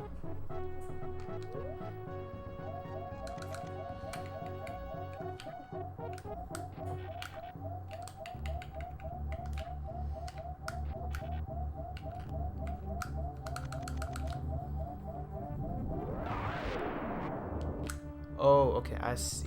I see. Yeah. So if you don't see the gray door, then what happens is the graphics will get all messed up, and it's not really reset if you're comfortable with it, like the graphics being all messed up. But since a lot of late game stuff have visual cues, you probably don't want that to happen.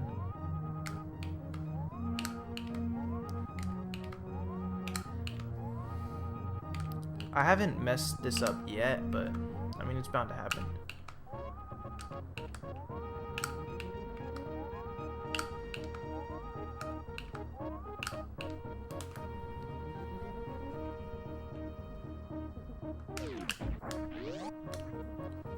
So yeah, that's how you do it. There are different setups for it, but I probably won't show that here. You can go check out SeussRame's channel for that.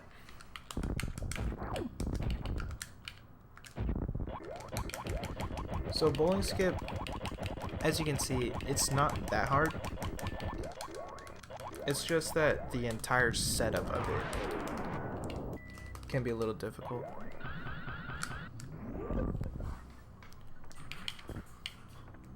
Yeah, there's a lot of different setups. It's kind of just finding what you're comfortable with. As long as you get the kind of the whole gist of it, where you want to get stuck in the wall, so you can do a crystal flash, and doing the crystal flash will get you into a standing position in the wall, so you can X-ray climb up. That's the whole purpose of it.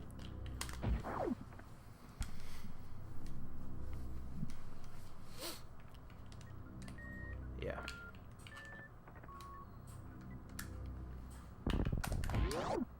Okay. So that's Bowling Skip route. If you grab those items, you come back down here. And you go through Wreck Ship, and then you're going to clear the rest of the items that way. If you don't do Bowling Skip route, then grabbing all the items in Wreck Ship is pretty much the same as in Hundo. You kind of just go from the bottom and you work your way up, grabbing all those items, and you'll end where Bowling Skip route starts, pretty much. It's kind of like a reverse of the order of operations. Yeah, no problem, SeussRame. Thanks for coming, man. Appreciate it. So yeah.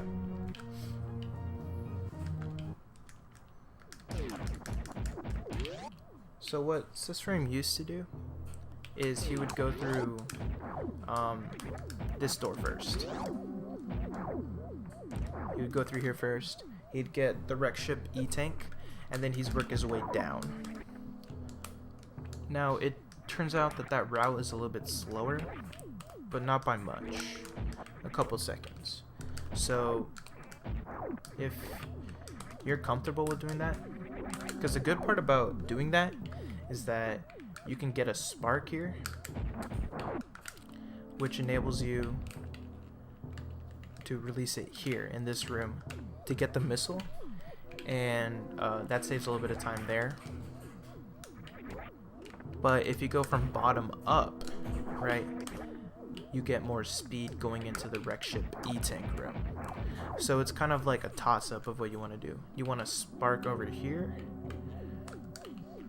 or you want to get more running speed here. It's, you know, however you want to do it pretty much. So I'm just going to be doing the bottom up route. Top down is essentially the same. The rooms are the same. The individual rooms are the same, but the order in which you go in is different.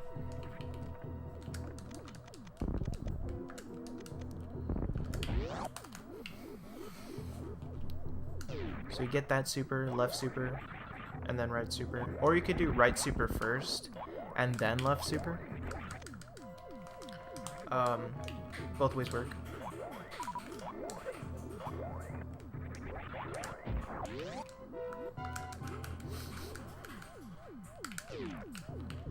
If you saw earlier, I screw attack those blocks to get the super, and it saves time because you don't have to wait for the lag or whatever for the power bomb to blow up the box. Okay, so this room, I'll show the spark later, but if you're gonna go bottom up, then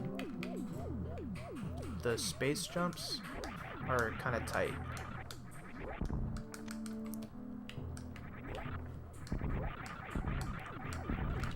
Damn it. I'm gonna try and show it optimally, and then I'll explain it.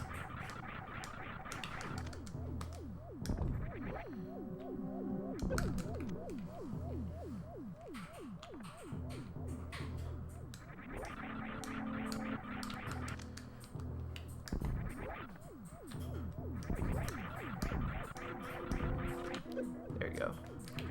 So that's how you would do that room optimally. Yeah.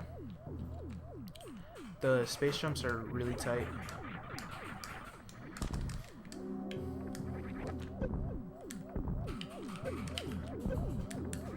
Or you could do it like that too. Instead of waiting for the spike platform to drop so you can space jump, you can deboost like that and use your screw attack to reset your iframes so you can deboost quicker in more quick section.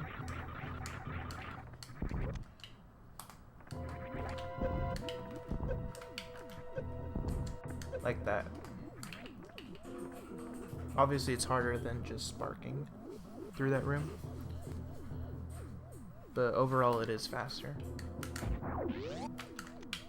Now this room, you want to set it up correctly, so the next room you can just space jump through it like so. Let me try and get it.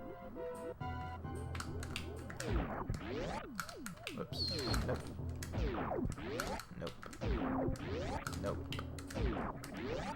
Nope. There you go. I think that'll work. So almost. You can space jump and make it all the way over here to this door. So what you want to do is shoot a door as soon as you enter. So you shoot that puffy guy, and you also shoot the door. Oops. You want to end up in the middle of the door. So you want to jump right around here. And then you can just space jump through, but it's super tight.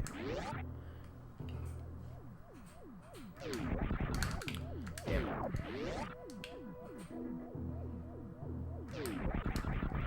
Kind of like that, almost.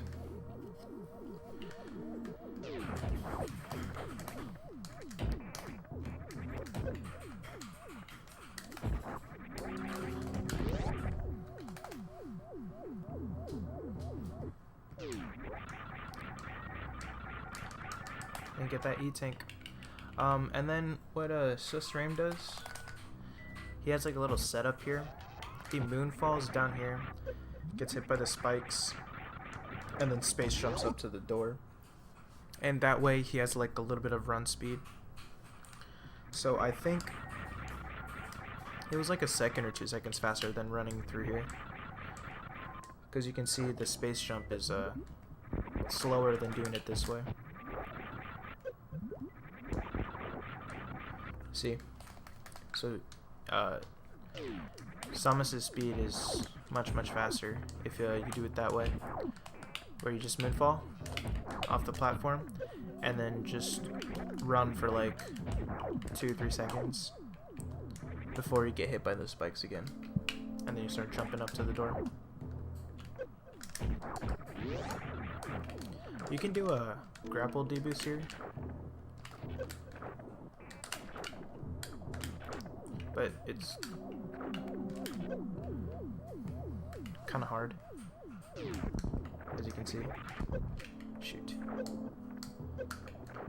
Oh, now we're dead. Okay. So yeah. There you go. So that's how you would space jump through the whole room.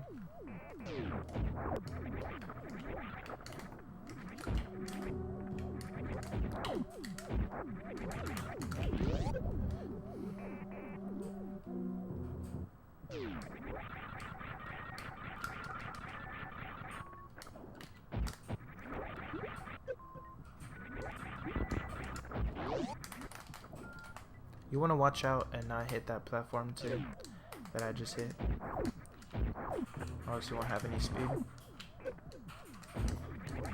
Alright, let's try and do that again. Whatever. It's harder to do it, and it's not even faster, so it's better to just deboost like I did there. And then you want to maybe get a springbolt jump through there. You don't have to. Doesn't save any time. And then here we go. Attic Part 2. It always seems like Attic has like the hardest strats. So in the early game, you wanted to kill all the enemies so you can make it to the left side. Now this time you want to kill all the enemies as fast as you can to make it to the right side.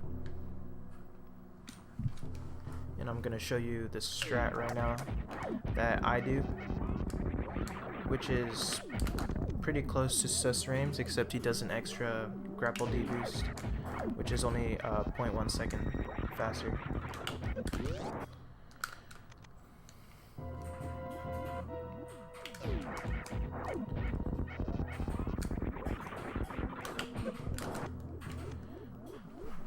I'm gonna try and just get it once, and then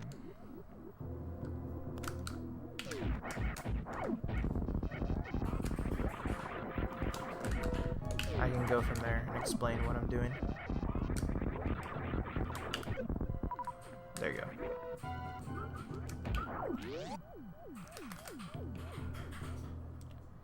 So that's the whole strat.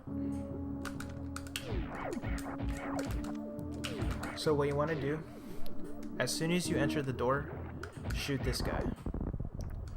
Once you shoot him, turn around, shoot this guy so you can pass through him. you want to get like plasma invulnerability, whatever, to pass through him. And immediately, once you pass through him, shoot diagonally up as well, so you can hit that atomic. So shoot like that. Shoot, shoot, shoot. Shoot, shoot, shoot. Shoot, shoot, shoot. Shoot, shoot, shoot. See, now I'm messing up the rhythm. Because if you run for too long, you'll miss the atomic. Like that. And then you do one last shot to kill all of these key hunters in your way. Like that. Now, the weird part about this strat in this room is that you actually don't want to get blue suit. Because if you do get blue suit, you won't be able to deboost off of this electricity thing here. I'll show you. So you just pass through it instead of being able to get hit.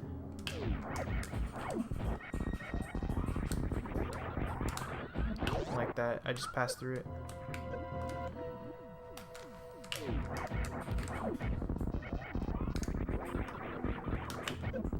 So yeah, that's why you don't want to get speed. But you still want to be running fast, right? The faster you're running, the faster this deboost will be. Because what you're doing here is called an extended deboost. And it's pretty much just a deboost with speed keep. I believe it's frame perfect, but yeah. It's tight. I know that it's tight. Because you could just mess up and do a normal deboost. And you go much, much farther than a normal deboost.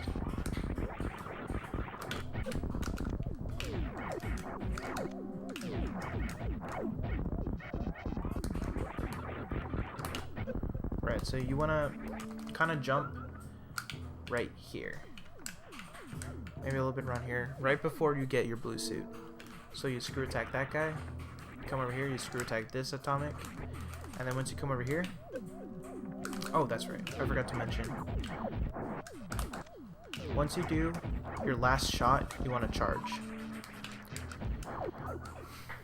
You come over here, shoot, and you charge it. You charge your shot. See how I'm charging? You shoot these guys and charge your shot. And then you can come over here and kill those guys.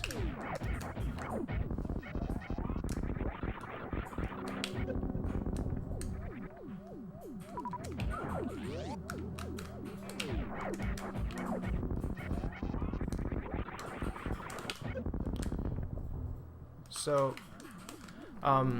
what kind of helps me with button combinations kind of stuff, what I do is, I charge a shot, right? Once I start spin jumping, you don't have to hold shot anymore.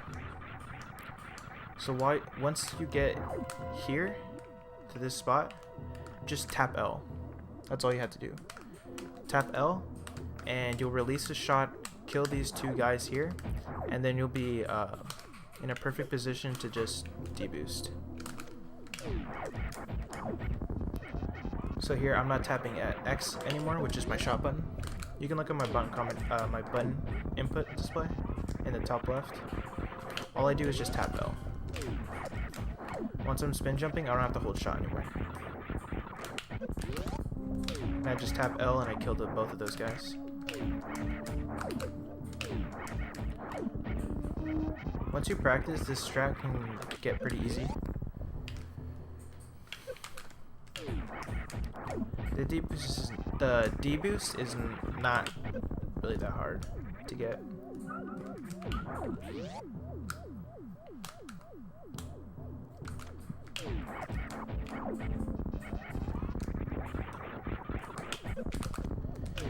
And as I say that, I can't even get anymore. Whatever. I don't know. There you go. You can either jump over this little thing right here, or you can just run through and get hit again. Both take the same amount of time to do.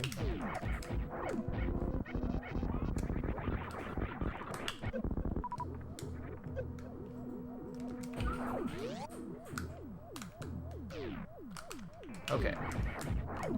So if this second part, this kind of deboost seems a little daunting to you,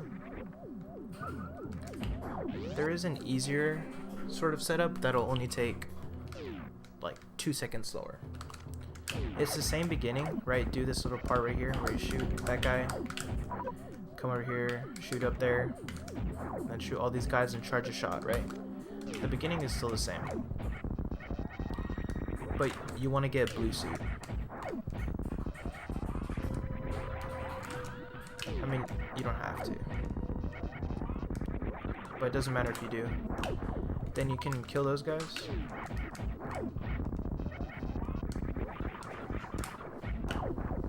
Come over here and get a deboost from that electricity right there. Just a normal deboost. You don't have to do the extended speed keep one. Come over here, get a deboost off of that one. And then you can come over here and shoot the door like that.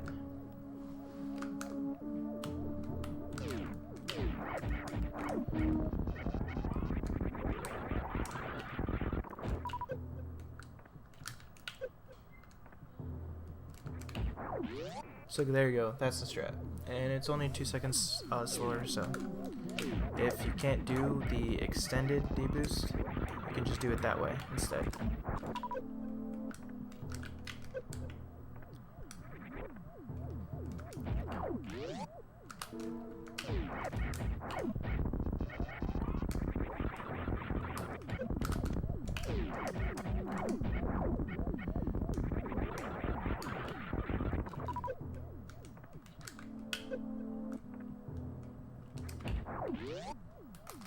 There you go.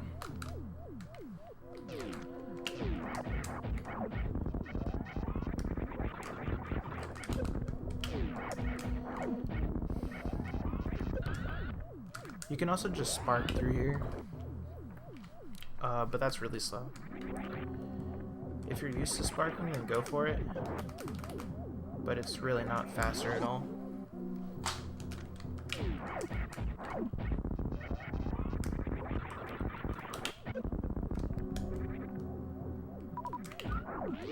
There you go, so that's the strat.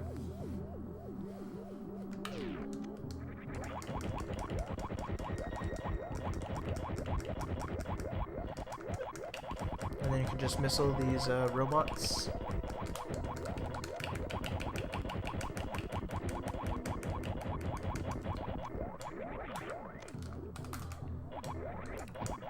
And now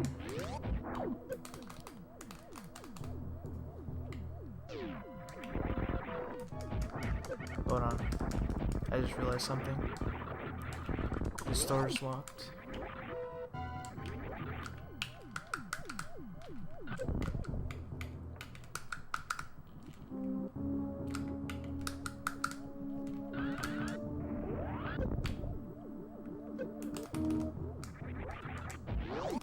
Okay. So what you can do is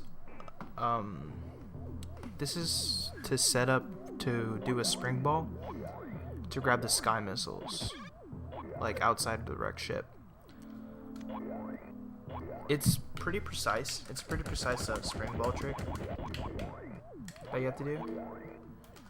And I'll just try and show it here, and then I'll talk about it. Damn it.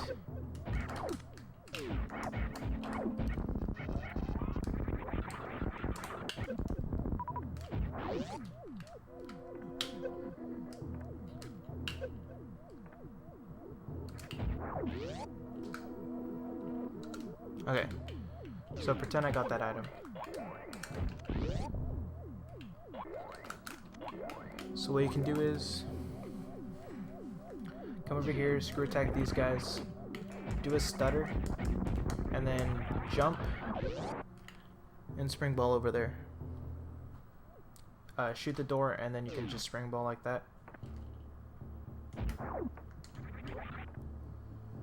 And supposedly you should be able to spring ball all the way up here to grab that item, that missile right there.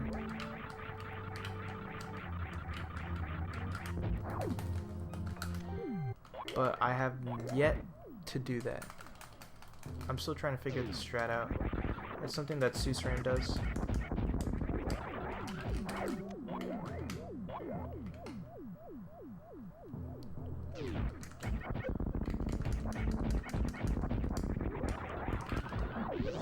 Damn.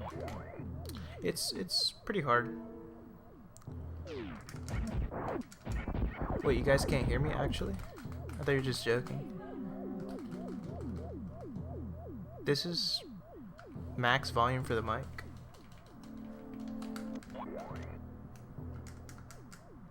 Okay.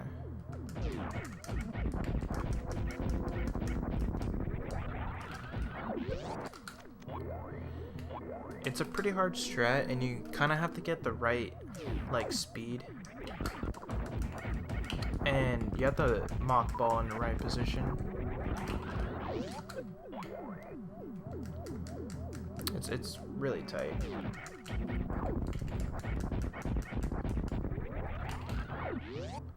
But I think I got it. We'll see what happens. Damn, that was so close. That's kind of the strat in the nutshell.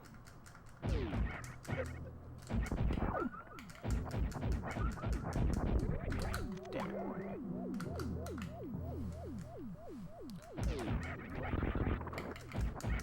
I'm gonna get a few more attempts.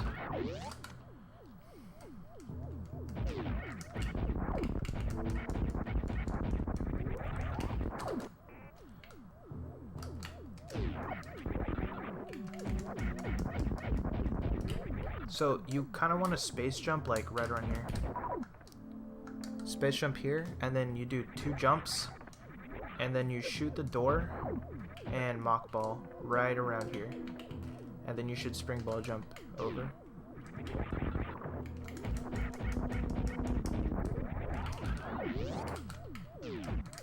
But obviously I'm doing something wrong. Not sure what it is.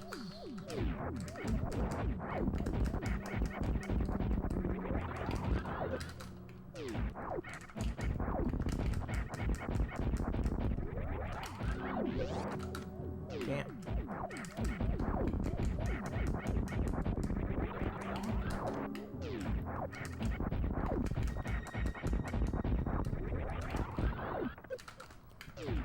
I think that was it. Yeah. Let's see if this works. Oof, so close.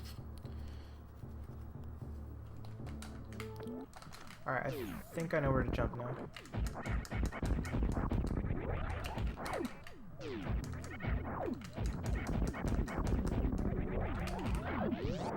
Damn.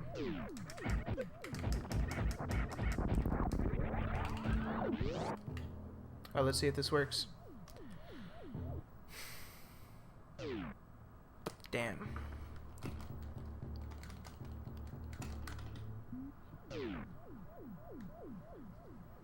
Exactly.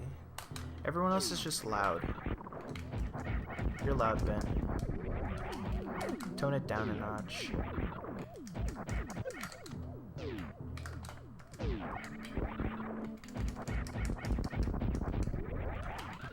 Damn it. So yeah, the jumping is super precise. Jumps are really precise. Because you have to make it through a little like space in between 2 platforms. I'll just show you right now.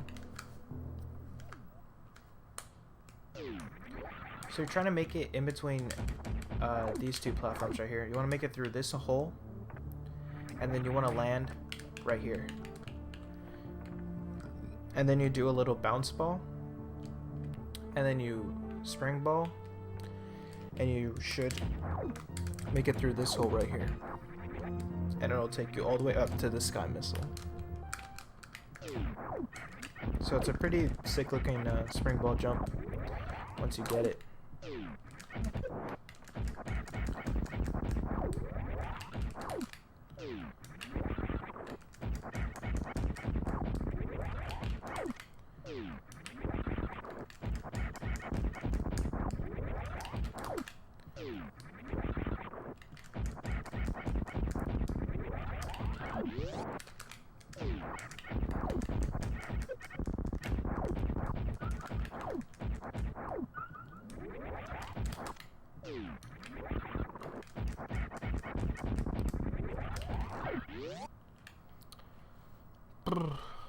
That's what I'm doing, man.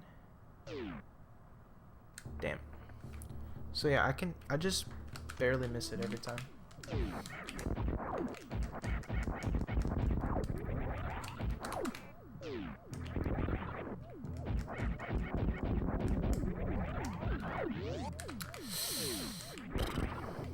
I'll just give it one more shot. It's a pretty precise jump. So you want to stutter here, and then you want to jump right around here in this electricity. 2 jumps, and then you mock ball and spring ball through this door, and you shoot the door on your second jump.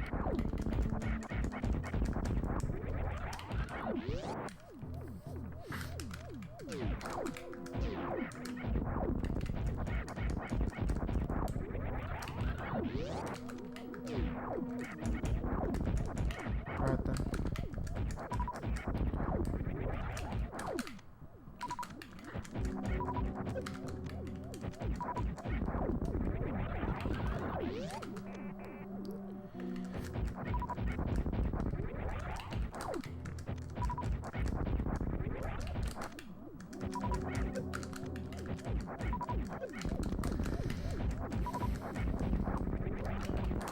Probably should just move on. Yeah, whatever. It's a nice looking spring ball, and it does save a lot of time. Like, this is one of the strats that save a good amount of time. So it is definitely something that I should learn, and you should learn too. So here, this is where, if you did bowling skip route, you just come down here, bomb that block, and then you fall do the crumble blocks. But if you did not do bowling skip, then you'd have to go back and go through bowling again. And that's where bowling skip saves time, because you don't have to do bowling again. You don't have to go through all these door transitions. And yeah. But since I already did bowling skip, I can just head over here, bomb that block, and come down here.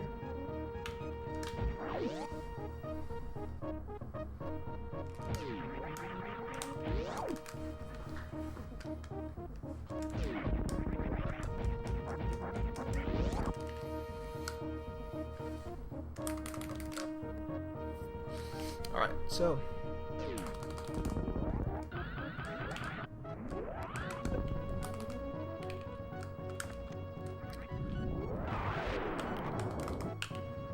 this space jump through this room is pretty tight. You can get hit by the spikes like that, but you're not going to waste too much time.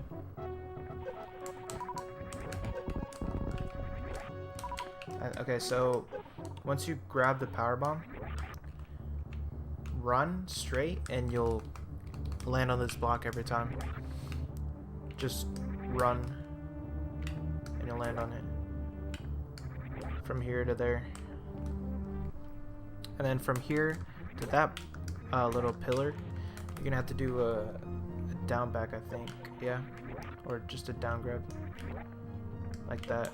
Down grab, jump onto this, jump over here, and then deboost, and that'll get you in perfect position this strat that I'm about to show. So,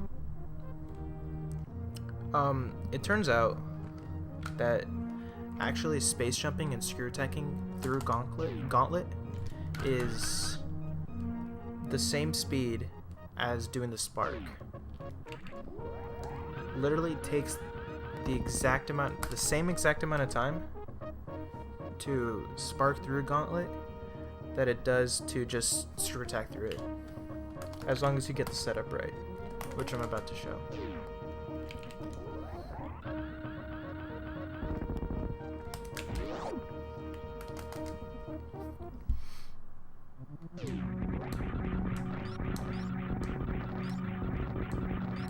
Like that.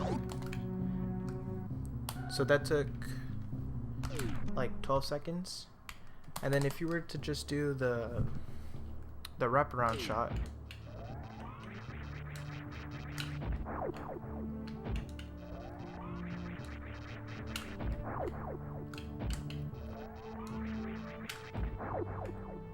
on. Now I can't even get it. Wow.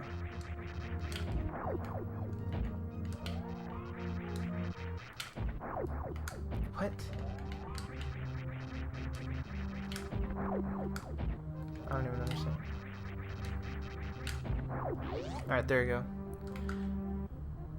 If you get it first try, it still takes the same amount of time. So doing this spark and doing the wraparound shot, compared to just space jumping and screw attacking through the blocks, take the same amount of time. They're exactly both 12 seconds. So you could do either strat, whichever one you're most comfortable with. From now on, I mean, since you obviously saw I'm not super consistent with the wraparound shot, so I prefer doing the screw attack. Oh yeah, so if you're gonna do the space jump method, to actually get inside to do the little speedball thing, you want to run from here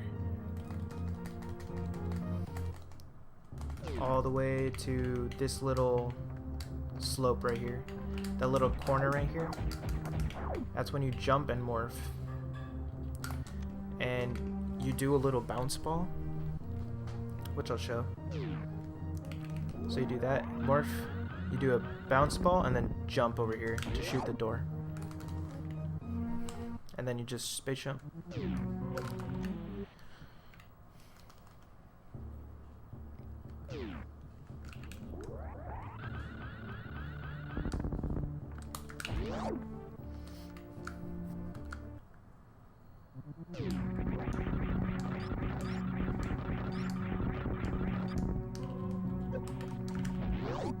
And there you go. So you can do whatever strat you want. They're both equal.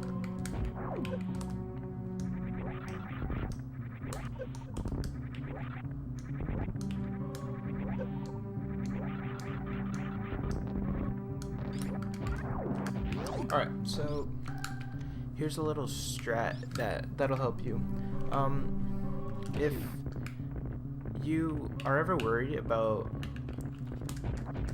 like accidentally messing up this quick drop here, like if you fall on the right side and you're like, ah no, I can't get up, runs over,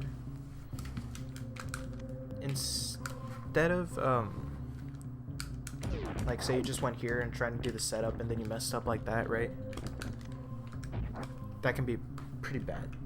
That's kind of like the end of your run.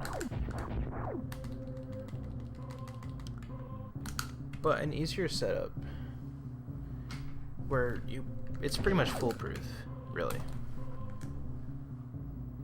You shoot the block and then you come into a ball, and then since you have spring ball, you can just bounce over these blocks as much as you want until you get the right position. Once you're comfortable with the position, then you can just stop hopping and you'll just fall right down.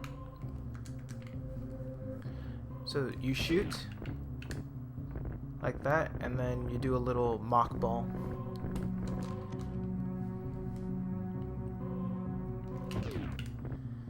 And then you fall through the platforms like that. Since I started doing this method, I've never missed the quick drop, so it really helped me.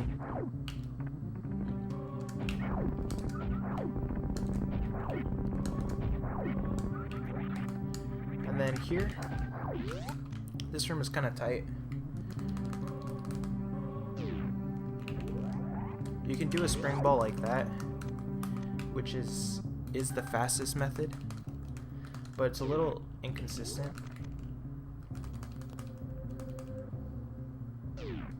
So it can go like that. Hold on.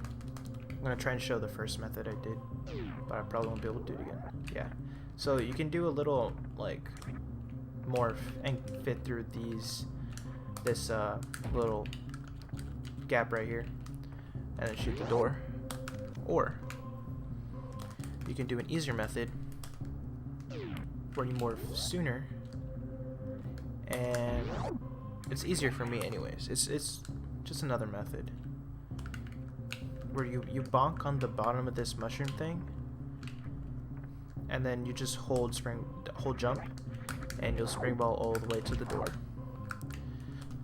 So yeah, it's easier. In my opinion, it's easier because you have more window to morph.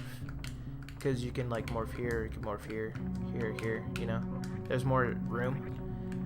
But the first method I showed you, there's a very tiny gap to make it through. So it's kind of harder to make it.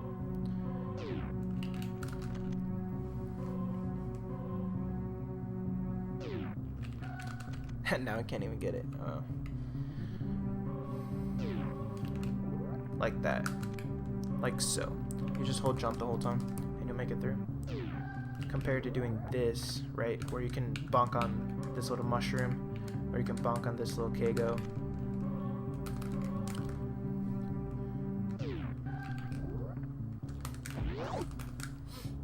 So yeah, either way.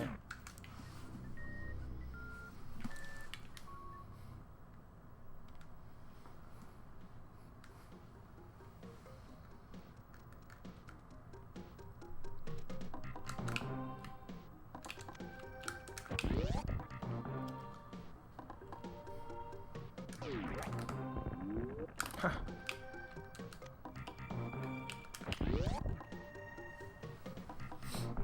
You should use Speed Booster for this, but sometimes it doesn't always work out.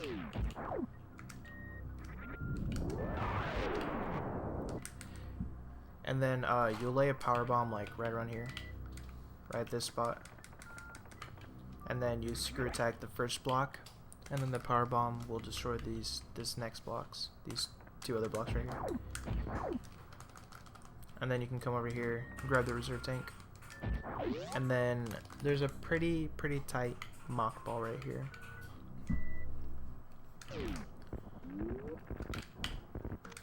And then you can use spring ball to quick drop, which I messed up, but you can quick drop and then jump back out.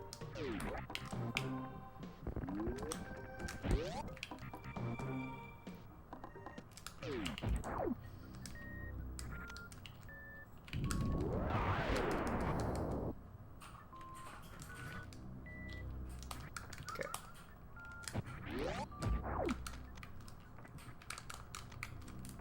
So yeah, so you do the mock ball. It takes some getting used to, because you have high jump on.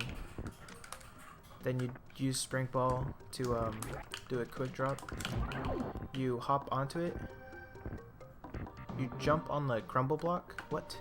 How'd that happen? Okay, that was weird. You jump on the crumble block, then you do a quick drop. But you're not supposed to do it on the same block. You jump on one block and then you quick drop on another.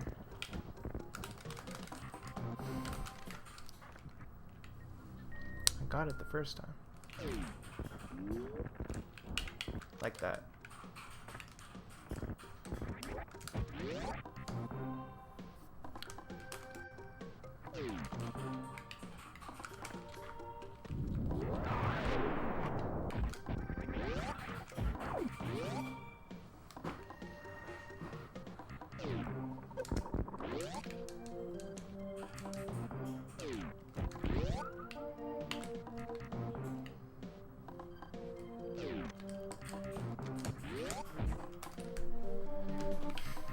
So, the rest of Brinstar is a lot like 100%.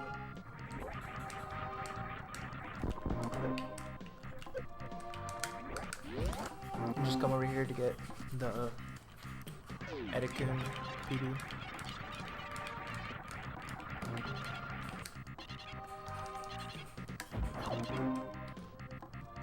Get the Mach Ball.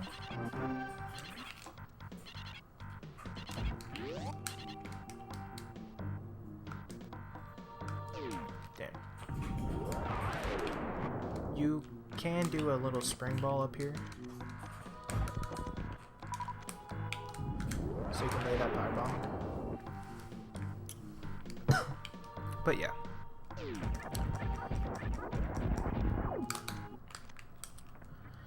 Whatever, we'll just do that again.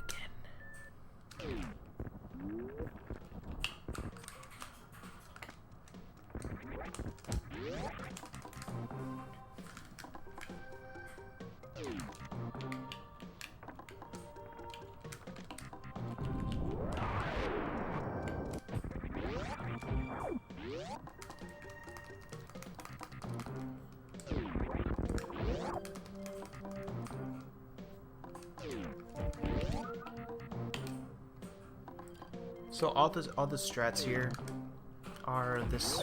I think they're all the same as 100%. Oh, that's right. I didn't talk about this. You want to get hit by the spikes, or you want to unmorph first and then get hit by the spikes, so you can just space jump through there.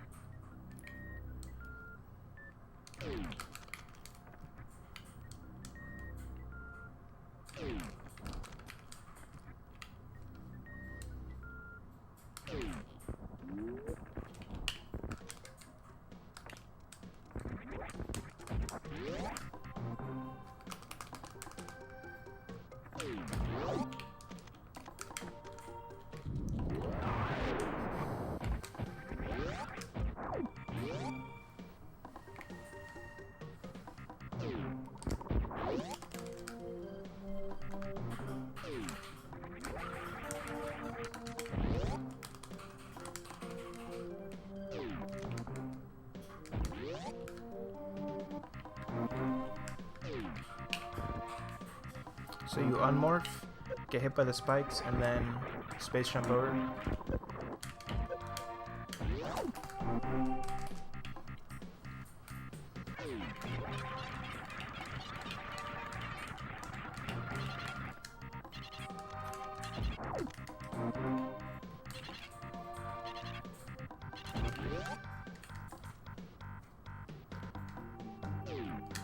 Then you can spring ball like that.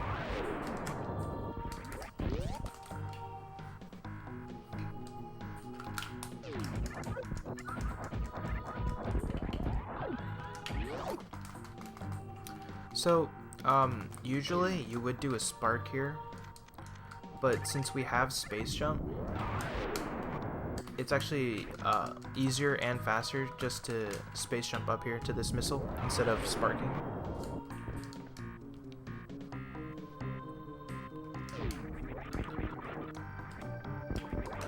And then you can do that nice quick drop thing that I can't do.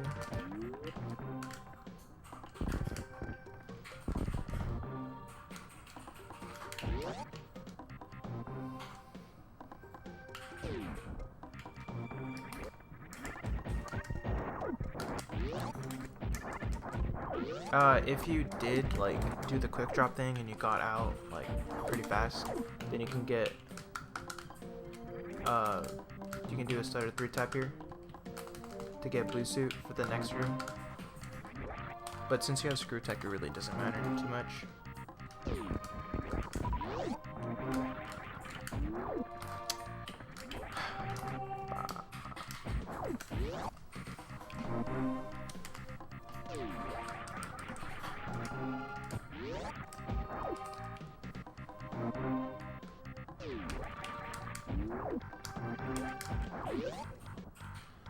Alright. We're about to get to arguably the hardest trick in this entire category.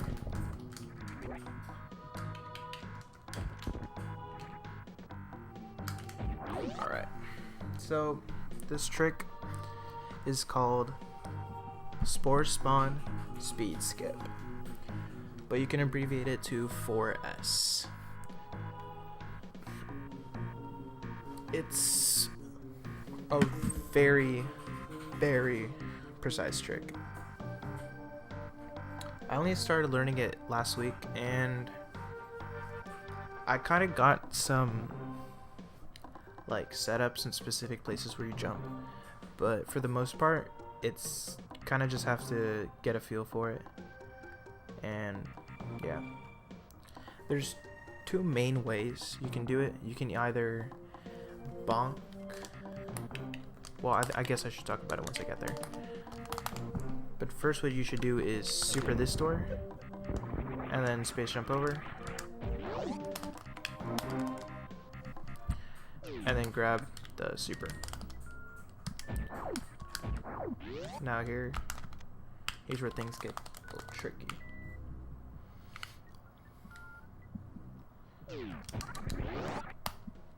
Let me see if I can get it. Ooh, so close. So, yeah, that's what I was talking about. That's kind of what you want to do. You want to super that block, and then you want to mock ball, and with speed, and they can get through it. I have certain general places where I jump, but it's not very specific. You want to jump like right here, like in the foreground where you can see like those 3 fingers like sticking out or whatever. You want to jump like right here, kind of. You want to shoot and jump at the same time, so your shot hits the door. And then in your first jump, select supers, and then you want to jump like right here. Your second jump should be like right about here. So you go through the door, and then you bonk this top part right here. So all you have to do is just tap L, shoot that super block, and then morph through it. So I'm gonna try and show you guys how it would look.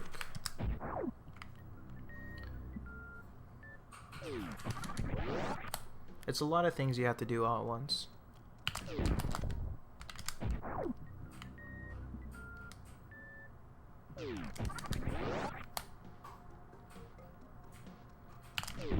Ooh, that was really close.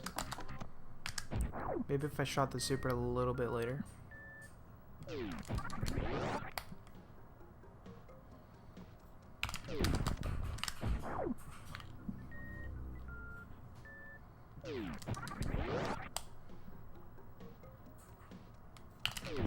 That was really close too.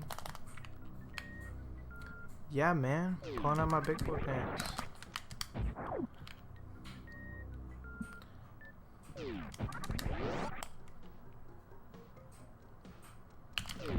Like this once you get it, this trick looks so sick.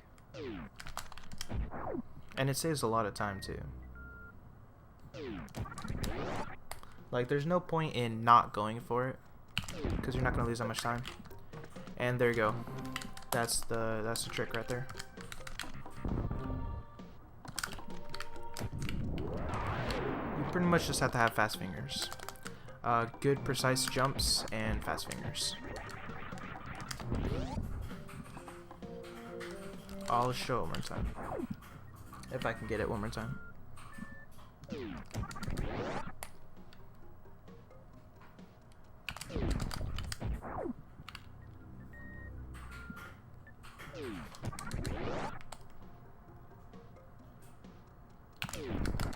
that was it, man.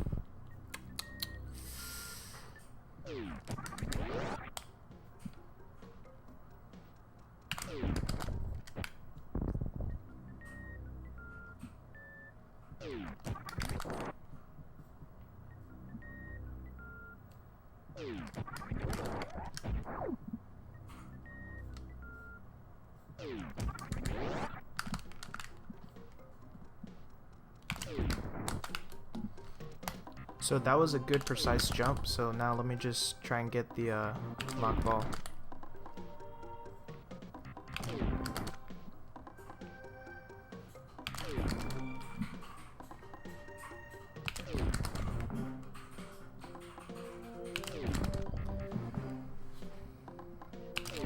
Like that. There you go.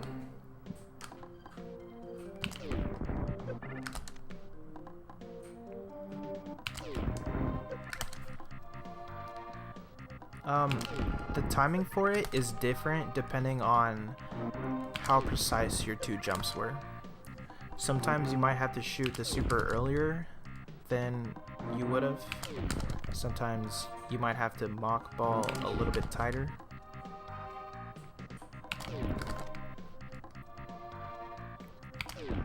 So yeah, there's a lot of different ways you can get it.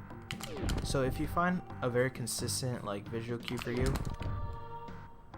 and then you practice that specific jump, then the mock ball will always be the same.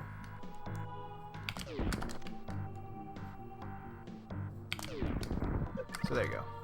That's pretty much it. The shooting your super and mock ball part of it is the hardest. Obviously, it's the hardest part of the trick. Because there's so many different ways that you could have done the jumps, which makes the shooting the super and getting the mock ball really difficult.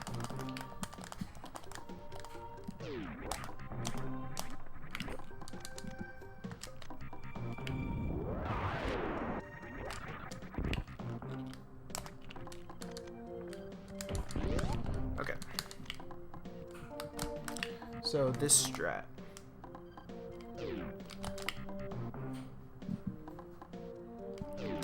Come on.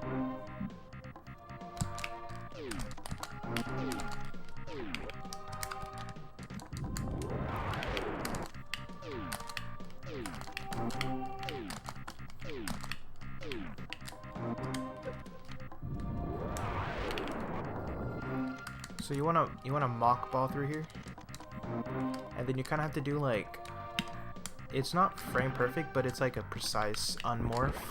You don't want to unmorph too high, but you don't want to unmorph too low, because the thing is, what you want to do is you want to unmorph so you can make it to this platform.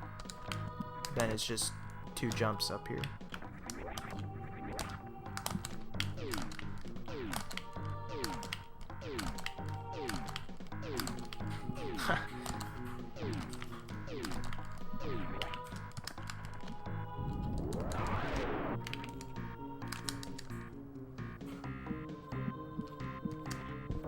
And then if you want to be safe, you can use grapple to like kind of suspend yourself in air, so that way you can make it to the platform a lot easier.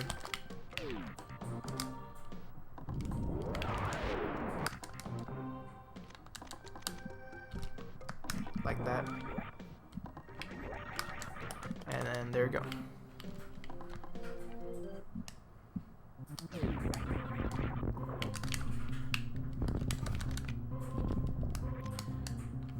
So, this part, Retro Brinstar, there's like 4 hard tricks in a row that I still haven't gotten yet. It's pretty much just like in Hundo, so it's not like anything new that I have to show you guys, but they are pretty tight.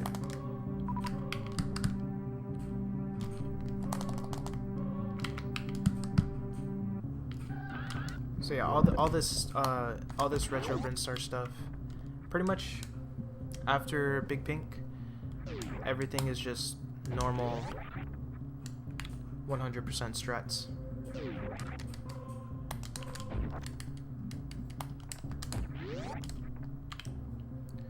So there's really nothing new to show, except for the fact that you don't have ice equip, so that does make certain strats easier.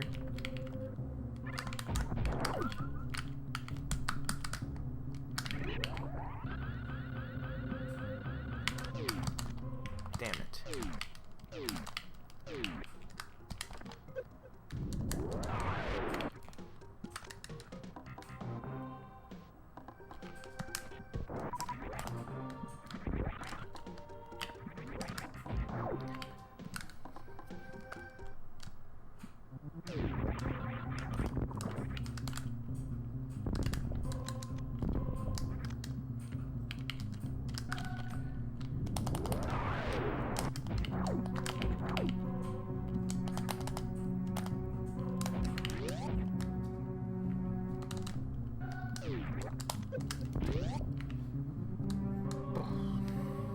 So yeah, everything else is the same from here on out.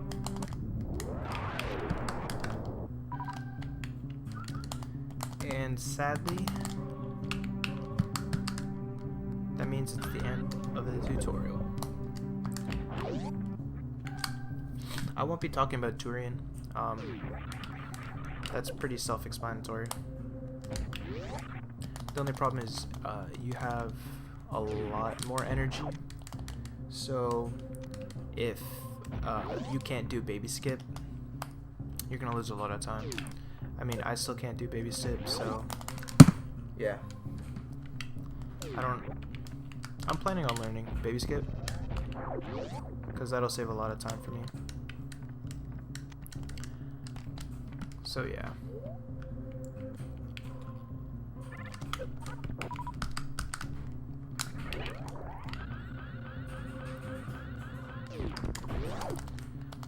And then also, if you are, I mean, obviously you have to go for stand-up glitch. Like, that's probably the only real, I guess, quote-unquote requirement of this category in late game. Because if you don't do stand-up glitch, the Mother Brain cutscene will take a very, very long time.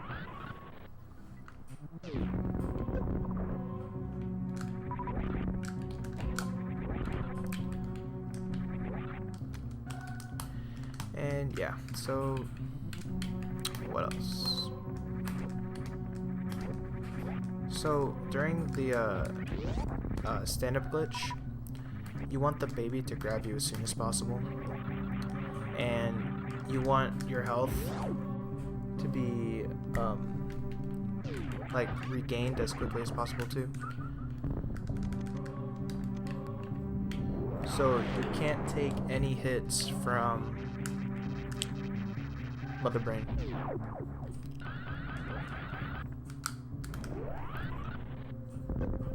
Because if you take a hit from Mother Brain, then the baby has to refill that health.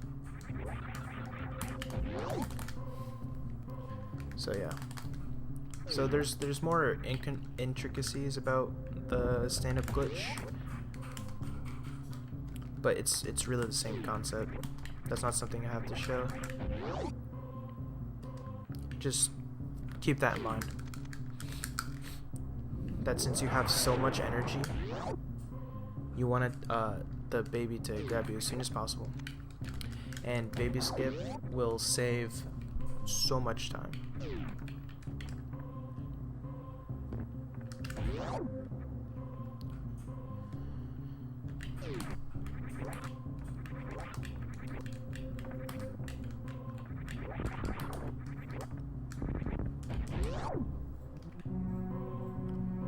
And the final item is this E-Tank that you skipped way back in the early game.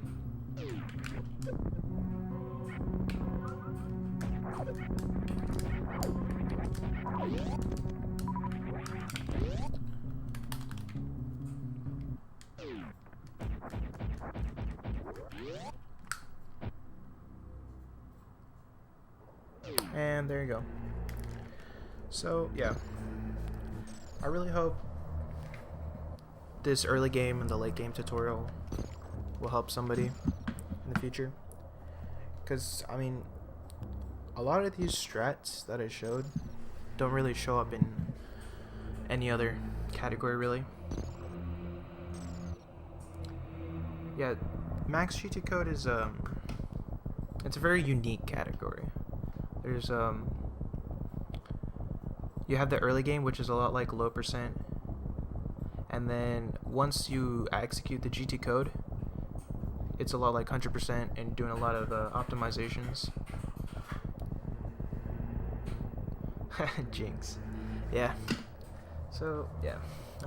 But it's fun. It's a lot of fun because you get so many different cool new strats. Yeah, a lot of stuff that you don't get to see anywhere else. Yeah.